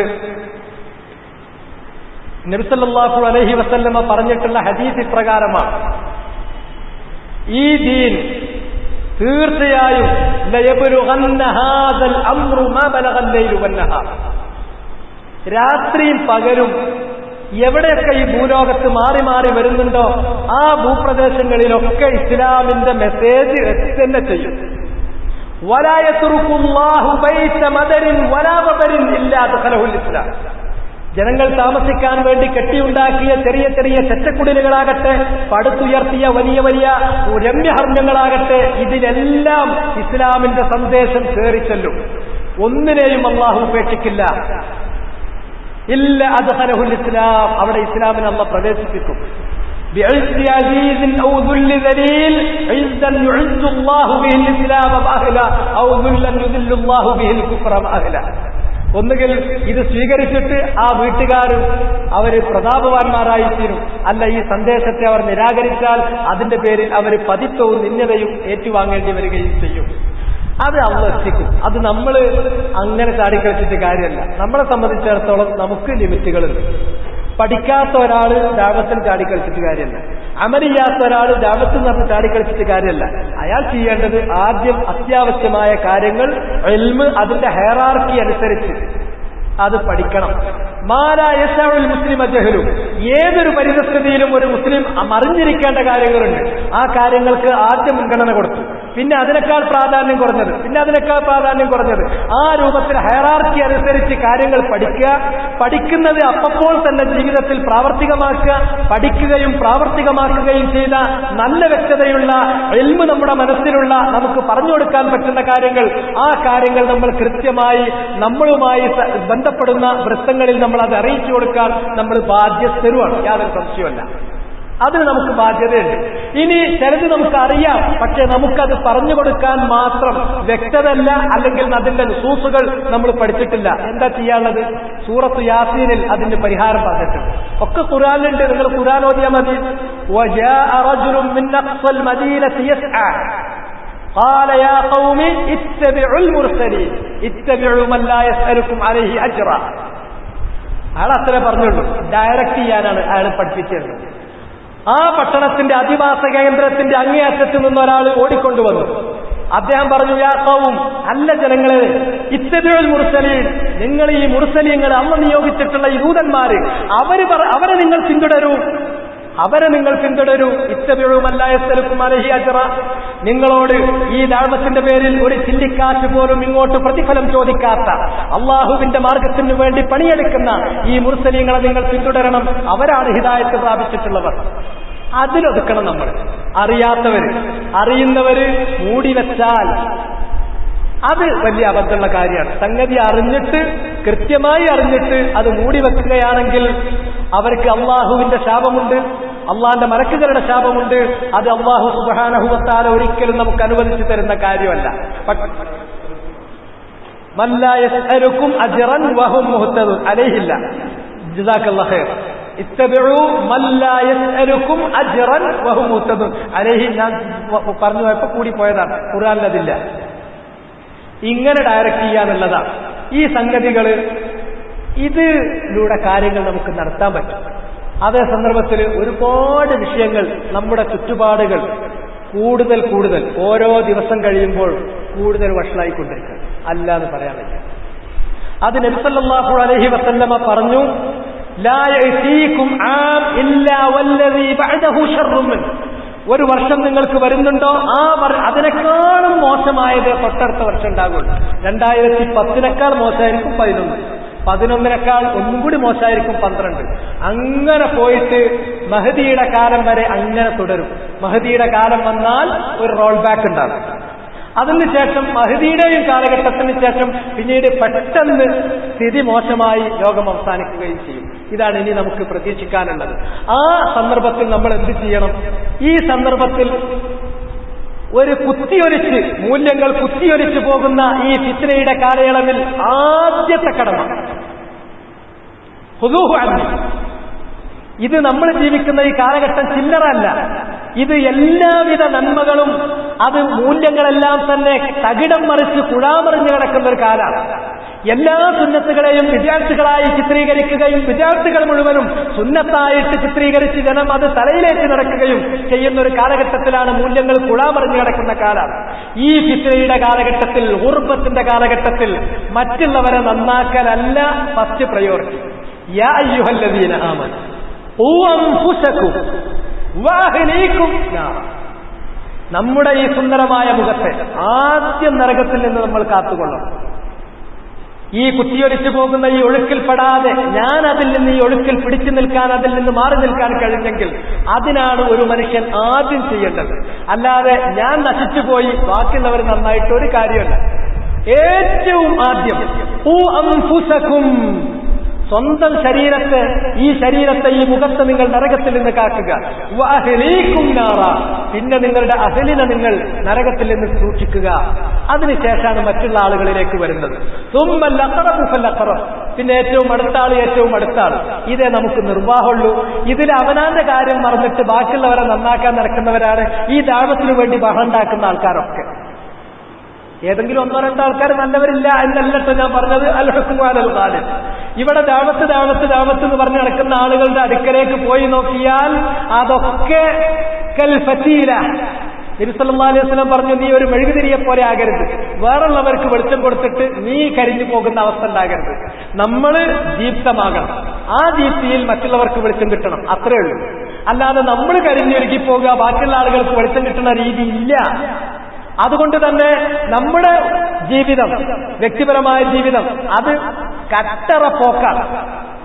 എന്നിട്ട് നമ്മൾ ബാക്കിയുള്ളവരോട് ദഅവത്തും സ്കോഡുമായിട്ട് ഇങ്ങനെ നടന്നുകൊണ്ടേ ഇരിക്കുക. അതുപോലെ നമ്മുടെ കുടുംബം, നമ്മുടെ ബാക്കിയുള്ളവരും അവരെ നമുക്ക് മനസ്സിലാക്കി കൊടുക്കാനോ അവരെ ഇസ്ലാമിലേക്ക് കൊണ്ടുവരാനോ കഴിയില്ല. ബാക്കിയുള്ളവരുടെ കാര്യം അത് മാത്രമായിട്ട് നോക്കി നടക്കുകയാണ്. നമ്മുടെ കാര്യങ്ങളൊക്കെ നമ്മൾ ചെയ്ത് അതിന് നമുക്ക് ചെയ്യാനുള്ള കടമകളൊക്കെ നിറവേറ്റിയതിന്റെ ശേഷമാണ് അടുത്തതിലേക്ക് പോകേണ്ടത്. ഈ ഹയറാർക്കി അത് നമ്മൾ പാലിക്കാതെ ഒക്കെ തലകുത്തനാക്കിയിട്ട് ഇസ്ലാമിക്ക് ഒരാൾ വരികയാണെങ്കിൽ, ഇന്ന് അശ്ഹദു അല്ലാ ഇലാഹ ഇല്ലല്ലാഹ് അശ്ഹദു അന്ന മുഹമ്മദ് റസൂലുള്ളാഹി പറഞ്ഞ നാളെ ആള് പിന്നെ എന്താണ് ദഅവത്തിന് പോണ സ്കോഡിന്റെ ലീഡർ ആയിക്കാണ്. ആൾ ഇന്ന് ചെല്ലില്ല, ഇന്ന് തന്നെ ആളെ കൊണ്ടുപോയിട്ട് ട്രെയിനിങ് കൊടുക്കും. ദഅവത്തിന് ട്രെയിനിങ്. ആള് മറ്റന്നാള് ദഅവത്ത് സ്ക്വാഡിന്റെ ലീഡറുമായിരിക്കും. ഇങ്ങനെയുള്ളൊരു ദഅവത്തൊന്നുമില്ല. ഇതൊക്കെ തലകുത്തനെ വെച്ചിരിക്കുകയാണ്. നമ്മെ സംബന്ധിച്ചിടത്തോളം ഏറ്റവും പരമപ്രധാനമായിരിക്കുന്നത് നമ്മുടെ ശരീരത്തെ, ഈ കാണുന്ന ശരീരത്തെ അള്ളാഹുവിന്റെ നരകത്തിൽ നിന്ന് നമ്മൾ രക്ഷപ്പെടുത്തുക, അള്ളാഹുവിന്റെ സ്വർഗത്തിൽ പ്രവേശിക്കാനുള്ള യോഗ്യത നേടുക. നമ്മൾ അങ്ങനെ ആയിക്കഴിഞ്ഞാൽ വാഹിലിക്കും കുടുംബത്തെ, തുമ്മൽ അഖറബു ഫൽ അഖറബ്, അത് കഴിഞ്ഞാൽ ഏറ്റവും അടുത്തവർ, പിന്നെ അടുത്തവർ. ആ രൂപത്തിലേക്ക് കാര്യങ്ങൾ എത്തിക്കുക. അതിന്റെ ക്രമം ഇൽമൻ വഅമലൻ വദഅവതൻ വസുബ്റ. ഇൽമിൽ നിന്ന് അമലിലേക്ക്, അമലിൽ നിന്ന് ദഅവത്തിലേക്ക്, ഈ മൂന്ന് കാര്യങ്ങളും നടപ്പിലാകണമെങ്കിൽ അതിന് നമുക്കുണ്ടായിരിക്കേണ്ട കൈമുതൽ സുബ്റാണ്. ആ സുബ്റോട് കൂടിയും ഇതാണ് നമ്മൾ ചെയ്തിരിക്കേണ്ടത്.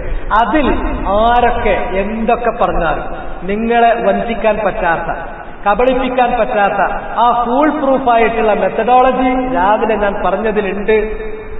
അത് എവിടെയെങ്കിലും സംശയമുണ്ടെങ്കിൽ വീണ്ടും കേൾക്കുകയും എന്നിട്ടത് പഠിക്കുകയും, അത് ഞാൻ പറഞ്ഞതിൽ അവ്യക്തത ഉണ്ടെങ്കിൽ ഇനി അതിൽ അവ്യക്തത തീർത്ത് പറഞ്ഞു തരാൻ പറ്റുന്ന ആരെങ്കിലും കണ്ടെത്തി അത് കൂടുതൽ മനസ്സിലാക്കുകയും, അവിടെയാണ് നമ്മുടെ രക്ഷ ഉള്ളത്. അത് നിങ്ങൾ മനസ്സിലാക്കിക്കൊള്ളുക. അല്ലാതെ വേറെ ഒരു ഷോർട്ട് കട്ട് റസൂലുള്ളാഹി നമുക്ക് പറഞ്ഞു തന്നിട്ടില്ല. വേറെ ഒരു ഷോർട്ട് കട്ട് ഇല്ല. ഇതാണ് അതിന്റെ സ്വാഭാവികമായ വഴി. ആ വഴിയിലൂടെ മാത്രമേ നമുക്ക് സ്വർഗത്തിലേക്ക് പോകാൻ സാധിക്കൂ. പിന്നെ അതിന് വരാവുന്നൊരു പ്രശ്നം, ഒരു മാന്യനായ സഹോദരൻ ചോദിച്ചു, ഇങ്ങനെ നമ്മൾ ഖുർആന്, സുന്നത്ത്, അത് സഹിയായ ആധാറുകൾ മാത്രം എടുത്തു, അതിന്റെ സ്വഹാബത്തിന്റെ പിന്നെ ഫഹ്മൊക്കെ എടുത്തു, അങ്ങനെയുള്ള പിന്നെ ഉലമാക്കളോട് ചോദിക്കുക, ആ ചോദിക്കുന്നതിന്റെ ക്രമം അതൊക്കെ അനുസരിച്ച് പോയി, അങ്ങനെ ഉലമാക്കൾ ഭിന്നിച്ചാലോ? അങ്ങനെ ഉലമാക്കൾ ഭിന്നിച്ചാൽ അവിടെ ഭിന്നിച്ച മസായിൽ മുഖ്തലഫായിട്ടുള്ള മുഖ്തലഫുൻ ഫിഹ, അഭിപ്രായ വ്യത്യാസമുള്ള മസ്അലകൾ തർജീഹ് ചെയ്യുന്നതിന്, അതിൽ ഏത് അഭിപ്രായം സ്വീകരിക്കണം, ഏത് തള്ളണം എന്നതിന് ദീനുൽ ഇസ്ലാമിൽ കൃത്യമായ മാനദണ്ഡങ്ങളുണ്ട്. ആ മാനദണ്ഡങ്ങളിലേക്ക് ഞാൻ ഇന്ന് പോയിട്ടില്ല. കാരണം അത് അല്പം സ്ഥൂലമാണ്, അത് ഓവർഡോസ് ആകും എന്നുകൂടി കരുതി ഞാൻ തൽക്കാലം നിർത്തിവെച്ചതാണ്. ആ മാനദണ്ഡങ്ങൾ പാലിച്ചുകൊണ്ട് തെർജിഹ് ചെയ്യണം. അങ്ങനെ തെർജിഹ് ചെയ്യുമ്പോൾ നമുക്ക് തെർജിഹ് ചെയ്യാൻ പറ്റാതെ പോകുന്നത് വളരെ തുച്ഛം സന്ദർഭത്തിലുണ്ടാവുള്ളൂ.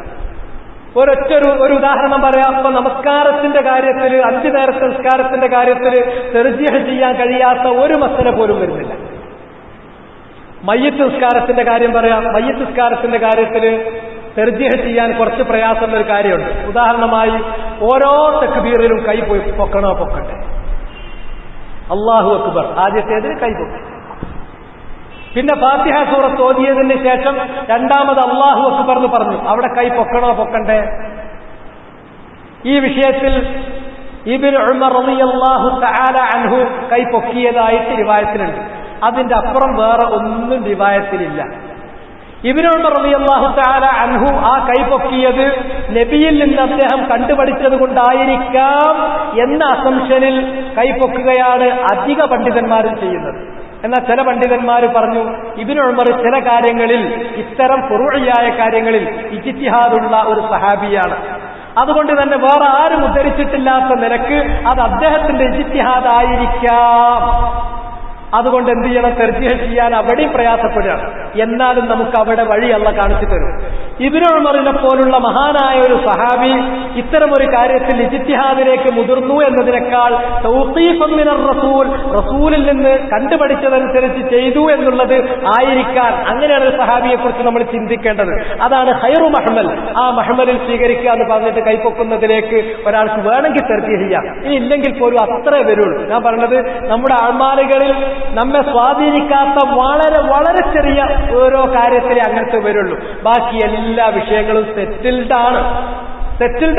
അത് പഠിക്കാൻ, കണ്ടെത്താൻ നമ്മൾ മുതിരണം എന്ന് മാത്രം. ബാക്കിയൊക്കെ സെറ്റിൽ ചെയ്യപ്പെട്ടതാണ്. ഇങ്ങനെയുള്ള ഇത്രയും ചെറിയ കാര്യങ്ങളിൽ ഒരാളെ സംബന്ധിച്ചിടത്തോളം അയാൾക്ക് ഏറ്റവും തെളിവിനോട് ഒപ്പം നിൽക്കുന്ന, അതുപോലെ ദീനിന്റെ മഖാസിദുകളോട്, ദീനിന്റെ അടിസ്ഥാന ആശയങ്ങളോട് ഏറ്റവും അടുത്ത് നിൽക്കുന്ന ഒരു ആലിമാരാണോ ആ ആലിമിനെ അയാൾ അനുകരിച്ചാൽ പ്രശ്നമാകൂല.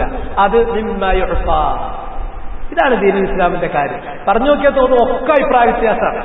ഇങ്ങനെ പറഞ്ഞു നോക്കിയാൽ ഞാൻ പറഞ്ഞു നിസ്കാരത്തിൽ എവിടെയും തീർത്താ തീരാത്തൊരു അഭിപ്രായ വ്യത്യാസമല്ല. മയ്യിത്ത് നിസ്കാരത്തിൽ ഉണ്ട് എന്ന് പറയുന്നത് ഇത് മാത്രമാണ്. അതിന്റെ വിഷയം പോലും നമുക്ക് തെർജിഹ് ചെയ്യാം. ഇനി അതിൽ ചെയ്യാതെ ഒരാള് ഷെയ്ഖ് അൽബാനി പറഞ്ഞതുപോലെ കൈ പൊക്കേണ്ടതില്ല, ഇബ്നു ഉമറിന്റെ തെർജിഹ് ഇജ്തിഹാദാണ് എന്ന് കരുതിയാൽ പോലും മിമ്മാ ലാ യുഅസ്സിറു അലാ അഖീദതി വഅലാ ഇബാദതിഹി, അത് അയാളുടെ വിശ്വാസത്തെയോ ഇബാദത്തിനെയോ ദോഷകരമായി സ്വാധീനിക്കുന്ന ഒരു കാര്യവും ആയിത്തീരുന്നില്ല. ഇത്ര വ്യക്തമായ വഴിയാണ് നമ്മുടെ മുന്നിലുള്ളത്. ആദ്യം വേണ്ടത് തജ്രീദുൽ ഖൽബി മിനത്ത് തഅസ്സുബി വൽ ഹവ. എല്ലാവിധ പക്ഷപാതങ്ങളിൽ നിന്നും മനസ്സിനെ നമ്മൾ വേർപ്പെടുത്തണം. ഒരൊറ്റ പക്ഷത്തിൽ നിന്നൊഴികെ, സത്യത്തിന്റെ പക്ഷത്തിൽ നിന്നൊഴികെ. ഏതെങ്കിലും ഒന്നിനോട് ഖൽബ് താല്ലുക്കില്ലാതെ ഫ്രീ ആയിട്ട് കാറ്റിലാടണമായി നിൽക്കൂല ഒരു ഹൃദയം. വെറുതെ പറയണം. മനുഷ്യനാണെങ്കിൽ, മനുഷ്യന്റെ ഹൃദയമാണെങ്കിൽ ആ ഹൃദയത്തിന് ഒന്നിനോട് ഒരു ചായ്വുണ്ടാകും. അത് ഏതിനോട് ചായണം? സത്യത്തിലേക്ക് ചായണം. സത്യത്തിന്റെ പക്ഷത്തിന് വേണ്ടി നിൽക്കണം. അതല്ലാത്ത മറ്റേതിനു വേണ്ടി നിൽക്കുന്നതും അസ്വബീയത്താണ്. ആ അസ്വബീയത്ത് ജാഹിലിയത്താണ്. ജാഹിലിയത്ത് ജുസാ ജഹന്നമാണ്. അതുകൊണ്ട് തന്നെ സത്യം എന്നതല്ലാത്ത ഒരു പക്ഷം, ഇസ്ലാം എന്നതല്ലാത്ത ഒരു നിറം നമുക്കുണ്ടാകാൻ പാടില്ല. നമുക്കൊരു ചായ്വ് തൗഹീദിലേക്ക് അനുകൂലമായും ശിർക്കിന് വിരുദ്ധമായിട്ടും ഇതല്ലാത്തൊരു ചായ്വ് നമുക്കില്ല. ഇതനുസരിച്ച് നമ്മൾ മുന്നോട്ട് പോകുമ്പോൾ നമ്മളെ ആരും റാഞ്ചാതിരിക്കാൻ, തട്ടിക്കൊണ്ടുപോകാതിരിക്കാൻ, കബളിപ്പിക്കാതിരിക്കാൻ വളരെ യുക്തിഭദ്രമായ മെത്തഡോളജി റസൂലുള്ളാഹി നമ്മുടെ കൈകളിൽ നൽകിയിട്ടുണ്ട്. അതനുസരിച്ച് നമ്മൾ മുന്നോട്ട് പോയാൽ മതി. പക്ഷെ അതിനുള്ള തടസ്സം, അതിനുള്ള ഏറ്റവും വലിയ ഹിൻഡ്രൻസ് ആണ് ഞാൻ നേരത്തെ പറഞ്ഞിട്ടുള്ള ഈ തഅസ്സുബ്, അസബിയത്തിലാണ് ആധുനിക ലോകം ഇന്ന് ഉയർത്തപ്പെട്ടിരിക്കുന്നത്. എല്ലാം ഈ അസബിയത്ത്, ഈ ഗ്രൂപ്പ് ഫീലിംഗ്, ഈ സംഘബോധം ഇതില്ലാതെ മാക്കിയാവെല്ലിന്റെ കാലം മുതൽ അത് ഫിലോസഫിയാണ്. ആ സംഘബോധത്തിലാണ്, അത് സംഘത്തിന് വേണ്ടിയാണ്. ആ വൈരമാണ് ഇന്ന് മാനവ ലോകത്ത് കണ്ടുകൊണ്ടിരിക്കുന്ന എല്ലാവിധ സംഘടനകളുടെയും ആധാര വികാരം. ഈ സംഘബോധമാണ്. അതിൽ നിന്നൊഴിവായി സത്യത്തിനു വേണ്ടി നിലകൊള്ളുക. ഇതാണ് അവസാന കാലത്ത് നമുക്ക് ചെയ്യാനുള്ളത്. അല്ലാഹു സുബ്ഹാനഹു വ തആല അവന്റെ ദീൻ അടുത്തറിഞ്ഞ് അമല് ചെയ്ത് സ്വന്തം ശരീരത്തെ ആദ്യമായി പിന്നെ കുടുംബത്തെ നരകത്തിൽ നിന്ന് രക്ഷിക്കുന്ന മുത്തഖീങ്ങളിൽ മുഅ്മിനീങ്ങളിൽ നമ്മൾ ഉൾപ്പെടുത്തുമാറാകട്ടെ. സ്ത്രീകളുടെ സമ്മേളനം, സാൽവേഷൻ, മൈതാന ജുമുഅ, യുവത്വം പോരാടാനുള്ളതാണ്, റോഡ് വികസനം, കോള എക്സ്പ്രസ് ഹൈവേ, ഇതൊക്കെ എന്താണ്? ഇസ്ലാമിക അജണ്ടയാണോ അതോ ഡിവൈഎഫ്ഐന്റെ അജണ്ടയാണോ? ഒറ്റയടിയിൽ ഖുർആൻ മുഴുവൻ എടുത്തു നോക്കി, അതുപോലെ തന്നെ ഹദീസ് മുഴുവൻ എടുത്തു നോക്കി, പരലോകത്തേക്ക് ഉപകരിക്കുന്ന, പരലോകത്തേക്ക് ദോഷം ചെയ്യുന്ന കാര്യങ്ങളുടെ പട്ടിക എടുത്തു നോക്കി, സ്വർഗത്തേക്ക് അടുപ്പിക്കുന്നതും നരകത്തിലേക്ക് നിന്ന് അകറ്റുന്നതുമായ എല്ലാ കാര്യവും എക്സ്പ്ലെയിൻ ചെയ്ത് തന്നിട്ടുണ്ട്. അതിൽ ഈ കാര്യങ്ങൾ കാണുന്നില്ല. ഇതെന്തിനാന്ന് ചോദിച്ചാൽ, നമ്മളൊക്കെ കൊണ്ടിറക്കുന്ന സംഘടന വൈബ്രന്റ് ആണ്, വളരെ ലൈവാണ്, അത് ആകർഷണീയമാണ്, അതിലേക്ക് ചെറുപ്പക്കാർ വരണം. അതിനുവേണ്ടി പറയുന്ന ചില സംഘടന സ്ത്രീകളെ എല്ലാ കാര്യത്തിലും ഉപയോഗിക്കും. ആളെ കൂട്ടാൻ വേണ്ടി പ്രത്യേകിച്ച് മാർക്കറ്റിങ്ങിന് അവരെയാണ് ഉപയോഗിക്കുന്നത്. അതിപ്പോ ഇസ്ലാമിക സംഘടനകളും അവരെ കൊണ്ട് പ്രകടനം നടത്തിയിട്ട് അത് കാണാൻ കുറച്ച് ആൾക്കാർ വന്നിപ്പോലോ, അതിന്റെ ഒരു തന്ത്രമാണ്. സാൽവേഷൻ ഇതേപോലെ തന്നെ പുതിയൊരു വിദ്യാർത്ഥിയാണ്. മൈതാന ജുമുഅ പള്ളിയിലുള്ളൂ. മൈതാനത്ത് നബിയും സഹാബത്തും ജുമുഅ നടത്തിയിട്ടില്ല, അത് അറഫയിലുള്ളത് മാത്രമാണ്, അവിടെ പോകണം. അല്ലാതെ ഇവിടുത്തെ മൈതാനത്ത് ജുമുഅ അല്ല. പിന്നെ യുവത്വം പോരാടാനുള്ളതാണ്. യുവത്വം എന്ന് പറഞ്ഞിട്ടുണ്ടെങ്കിൽ റബ്ബി പോരാടാറല്ല, അള്ളാഹ് ഇബാദത്ത് ചെയ്യാനാണ്. 7 വിഭാഗം ആളുകൾക്ക് തണലിട്ടും പറഞ്ഞു. ഒന്ന് പോരാടിയ യുവാവിനല്ല, റബ്ബിഹി. പിന്നെ റോഡ് വികസനം, കോള റോഡ് വികസിപ്പിക്കേണ്ടി വരും. അതിനെന്താ എത്ര പ്രയാസം? കോള എന്ന് പറഞ്ഞിട്ടുണ്ടെങ്കിൽ എന്താ കൊക്കക്കോള ആയിരിക്കും. ഇതൊന്നും അള്ളാന്റെ ദീനുമായിട്ടൊരു ബന്ധമില്ലാത്ത സംഗതികളാണ്. അത് തൽക്കാലം അവിടത്തേക്ക് പിന്നെ ദീനുമായി ബന്ധമില്ലാത്ത കാര്യമാകൊണ്ട് അതിന്റെ ആളുകൾ കൈകാര്യം ചെയ്യട്ടെ. പിന്നെ ശിർക്കിന്റെ ഏതെങ്കിലും ഇനത്തിൽ ജഹല് കാരണത്താൽ അള്ളാഹ് പുറത്തു തരുന്ന ശിർക്ക് ഉണ്ടോ? ശിർക്കിന്റെ ഏതെങ്കിലും ഇനത്തിൽ അള്ളാഹ് പുറത്തു തരുന്നതുണ്ടോ? ഒരാൾ കുഫറിലായിരിക്കെ അയാൾ ചെയ്തു പോയിട്ടുള്ളത് ഇസ്ലാമിലാകുമ്പോൾ പുറത്തു കൊടുക്കും. പിന്നെ അല്ലാഹു സുബ്ഹാനഹു വ തആല ഈ ദീൻ മനസ്സിലായി അതിലേക്ക് വന്നതിന് ശേഷം പിന്നെ ഒരാൾ ശിർക്ക് ചെയ്യുകയാണെങ്കിൽ ഇന്നല്ലാഹ ലാ യഗ്ഫിറു അൻ യുശ്റക ബിഹി വ യഗ്ഫിറു മാ ദൂന ദാലിക ലിമൻ യശാ എന്ന ആയത്തിന്റെ പരിധിയിലാണ് അത് പെടുന്നത്. പക്ഷെ മുർത്തദായി പോയി ശിർക്ക് ചെയ്തു പിന്നെയും തിരിച്ചു വരുന്ന ഒരാൾക്ക് തൗബയുടെ വാതിൽ അടച്ചിട്ടുണ്ടോ എന്ന് ചോദിച്ചാൽ ഇന്നല്ലാഹ യഖ്ബലു തൗബത്തൽ അബ്ദ് മാ ലം യുഗർഗിർ. പക്ഷെ തൗബ നസുഹാകാൻ ഇയാളുടെ തരികിടയാണെങ്കിൽ അതൊരിക്കലും നടക്കൂല. അവർ വേറെന്തേലും കാരണത്താൽ അങ്ങനെ ഉണ്ടെങ്കിൽ മാത്രം അള്ളാഹ് ആ തൗബയിലേക്ക് അയാൾക്ക് വഴി ചേർക്കുള്ളൂ എന്ന ബോധം നമുക്കുണ്ടായിരിക്കണം. അസ്മാ സിഫാത്ത് ഇനങ്ങളിൽ വരുന്ന ഇൽഹാദ് ശിർക്കാണ്. അത് ഇൽഹാദാണ്. ഓരോന്നിനും ശറഇന്റെ അൽഫാദുകളുണ്ട്. തസ്തഅമിലൂന അൽഫാദ ശർഇയ്യ. ഓരോന്നും പറഞ്ഞാൽ അപ്പൊ അള്ളാഹിനെ കുറിച്ച് പറയാനുള്ള വാക്ക് അള്ളാഹിനെ കുറിച്ച് പറയാനുള്ളതാണ്. അതുപോലെ മറക്കാളെ കുറിച്ച് പറയാനുള്ള കാര്യം മറക്കാളെ കുറിച്ച് പറയാനുള്ളതാണ്. ശിർക്കിനെ കുറിച്ച് ശിർക്ക് എന്ന് പറയുന്നത് ശിർക്കും ഇൽഹാദ് പറയുന്നത് ഇൽഹാദുമാണ്. അള്ളാഹിന്റെ അസ്മാകളിലും സിഫാത്തുകളിലും ശരിയല്ലാത്ത കാര്യങ്ങൾ പറയുന്നതും ആരോപിക്കുന്നതുമാണ് ഇൽഹാദ്.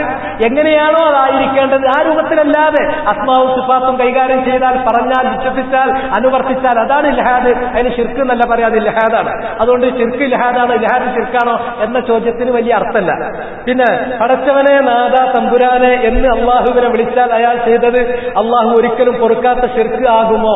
അത് ശിർക്കാകൂല. ആ സംഗതി ഇൽഹാദയിൽ വരും. അതിന് പിന്നെ വിളിക്കേണ്ടത് അള്ളാഹുവിന്റെ പേരുകൾ ചൊല്ലിയിട്ടാണ് എന്ന് ഖുർആൻ പറഞ്ഞിട്ടുണ്ട്. ആ പേരുകൾ എന്ന് പറഞ്ഞാൽ നിങ്ങൾക്ക് ഭാഷ മാറ്റാനും അതേ ആശയത്തിൽ വരുന്ന മറ്റു പദങ്ങൾ പ്രയോഗിക്കാനും ഒന്നും പറ്റൂല. അതല്ലാതെ അള്ളാഹിനെ കുറിച്ച് പറയുമ്പോൾ അള്ളാഹു പടച്ചവനാണ് എന്ന് നിങ്ങൾക്ക് പറയാം. അത് കുഴപ്പമില്ല. കാരണം അവന്റെ സൃഷ്ടികളെ സൃഷ്ടിച്ചിട്ടുള്ളവനാണ് എന്നുള്ള ഇഖ്ബാറാണ്. അതിന് ഇത്തരം പദങ്ങൾ പ്രയോഗിക്കാം. പക്ഷെ വിളിക്കുകയാണെങ്കിൽ പേര് പറഞ്ഞിട്ടാണ് വിളിക്കേണ്ടത്. ഫദ്ഉഹു ബിഹാ വലില്ലാഹിൽ അസ്മാഉൽ ഹുസ്ന ഫദ്ഉഹു ബിഹാ. നിങ്ങൾ ദുആ ചെയ്യുകയാണെങ്കിൽ, അള്ളാഹിനെ വിളിക്കുകയാണെങ്കിൽ അള്ളാഹുണ്ട് എന്ന് പറഞ്ഞ പദങ്ങളിൽ ഒതുക്കേണ്ട നിർബന്ധം. ഇല്ലെങ്കിൽ ഇൽഹാദിലേക്കാണ് പോകുന്നത്. അത് അപകടമാണ്. ഇൽഹാദും ശിർക്കും തമ്മിൽ അങ്ങോട്ടും ഇങ്ങോട്ടും മെസ്സപ്പ് ചെയ്യാതിരിക്കുക. പിന്നെ ഇതെന്താണ്? അസാഹിറിനെ കൊല്ലാനും ആക്രമിക്കുകയുടെ കൈക്ക് പിടിക്കാനും ഭരണാധികാരം ആവശ്യമാണോ?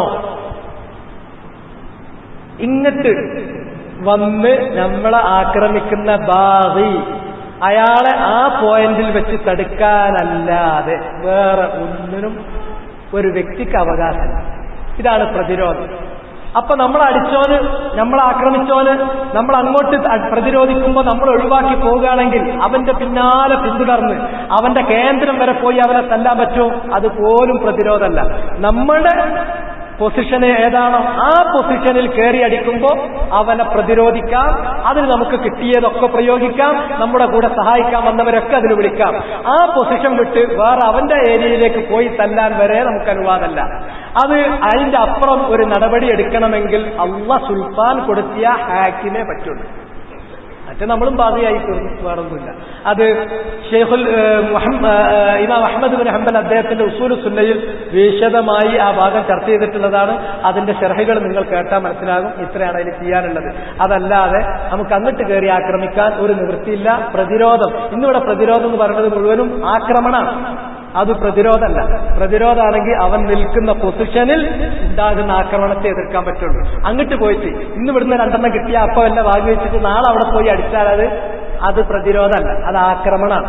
നമ്മളെ ആക്രമിച്ചപ്പോൾ നമ്മൾ തടുത്തപ്പോൾ അവർ പിന്തിരിഞ്ഞു പാഞ്ഞാൽ അവന്റെ പിന്നാലെ കൂടാനും നമുക്ക് അവകാശമല്ല. അവൻ പിന്തിരിയണം, അത് മാത്രമേ ഉള്ളൂ. അതിനപ്പുറമുള്ള ഒരു നടപടി അവർക്കെതിരിൽ വേണമെങ്കിൽ വ്യവസ്ഥാപിതമായ നിലക്ക് നിലനിൽക്കുന്ന ഒരു ഭരണകർത്താവിന്റെ സഹായത്തോടു കൂടി ഭരണകർത്താവ് ചെയ്യേണ്ട നടപടിയാണ്. അതിൽ സാധാരണക്കാരുടെ സൽത്താത്തിൽ അധികാരത്തിൽ അത് ഉൾപ്പെടുന്നില്ല എന്നുള്ളതാണ് സത്യം.